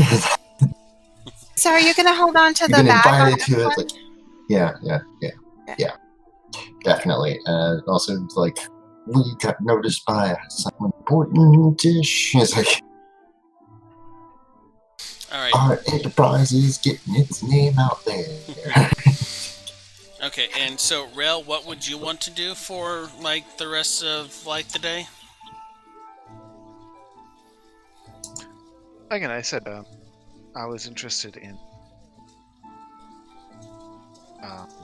trying to see if we can figure out anything where these things might be come from based on the corpses and such that they left. Okay, so, Like I said, section. Get that open. So, y'all sitting here discussing your plans for the day, having a nice breakfast. The gentleman that was sitting with you, whose name I keep on forgetting for some reason, even though I came up with his damn name. Something like that. Rithin? Yeah. Rithin excuses himself after a little bit when y'all start planning. And go ahead and make me a no, you'd actually pretty much notice this. Rail, you notice a slight kind of pulsing thrum, like not quite a musical chord, but like the feeling of vibration, like someone just plucked a chord coming from your bag. Okay, let's check. Where is it? Alright, so you open it up and like sorting through like the... Sorry, this is giving me trouble and that is annoying me. Will you please open? Open! Open! There we go. Finally. Okay. As you open like your bag and you dig through, you find this dagger that looks familiar. It's got a short, very sharp blade. There's a little bit of dried blood on it. The crossguard looks like two spread wings, and the pommel comes up into like a raven or a crow's head with two red gems set in the eyes. Go ahead and make me a wisdom saving throw. Oh dear. Okay. Saving throw is 16. 16. You hold it and you look at the hilt for a moment, and like your eyes just are drawn to the raven's eyes. You feel your body start to like go stiff and hard to move, and you hear a name. It's not like someone is whispering to you or speaking to you through, like, the magic means that you're accustomed to. You're used to people sending you a message spell or talking to you in your mind through the murmur or anything like that.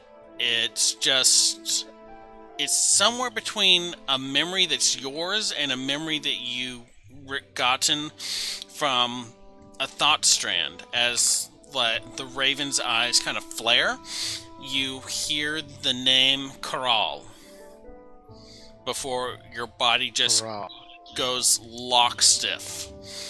And we are going to stop here. All right. So we're stopping a little early, but Meryl is unfortunately not going to be with us the next few weeks. Life happens. He's going to be paralyzed at an end table. I told y'all I have contingency plans in place for each and every single one of y'all if you can't make it. Some of them move the plot forward. Some of them are, I need to go and check on the civilians that we sent into potentially a mob of zombies. So, yeah. But anyway, we're going to call it here today at this point just because I like leaving off on a cliffhanger. I had fun. I hope y'all had fun. I think we got enough combat for a couple games, so not promising y'all aren't going to get any other fights, but those were some pretty big fights, and y'all did really good in those. Yeah. So, like, if y'all had wrapped up that second fight a little faster, not that I'm saying, like, y'all did bad, and managed to get up there, y'all may have caught the tail end of a couple of those explosions, so I think all in all that y'all did pretty good, though. Yeah. Let's see here. I'm glad that we didn't get blown. So, everyone, thank you for watching with us. Really hope you enjoyed the show. We will be back here at the same time, 10 a.m. Central Time on Twitch/The Bonus Roll. We'll be giving away another dice set if we can get another 3 followers sometime during this week or during the stream. So, tell your friends, tell your neighbors, tell random people on the street, hey, watch this channel. Favorite, if you're watching us later on YouTube, please subscribe and turn on notifications so you'll get told when we manage to get around to editing and uploading the videos for both this and GM's Brew, which will hopefully both be going up sometime either Wednesday or Thursday. We'll figure it out. But anyway, keep an eye out. Next Thursday at 2 p.m. Central Time is the next episode of GM's Brew, where I will be making the crew for the Brass Knuckle as named by Equilibrium. So, anyone want to have any shout-outs or anything to say? Thank you for watching. Thank you all for watching. A bit of wisdom from Grigon. It's like, a cave is a sideways hole. Well, not wrong. That is not. Bye, everyone. Have a good week.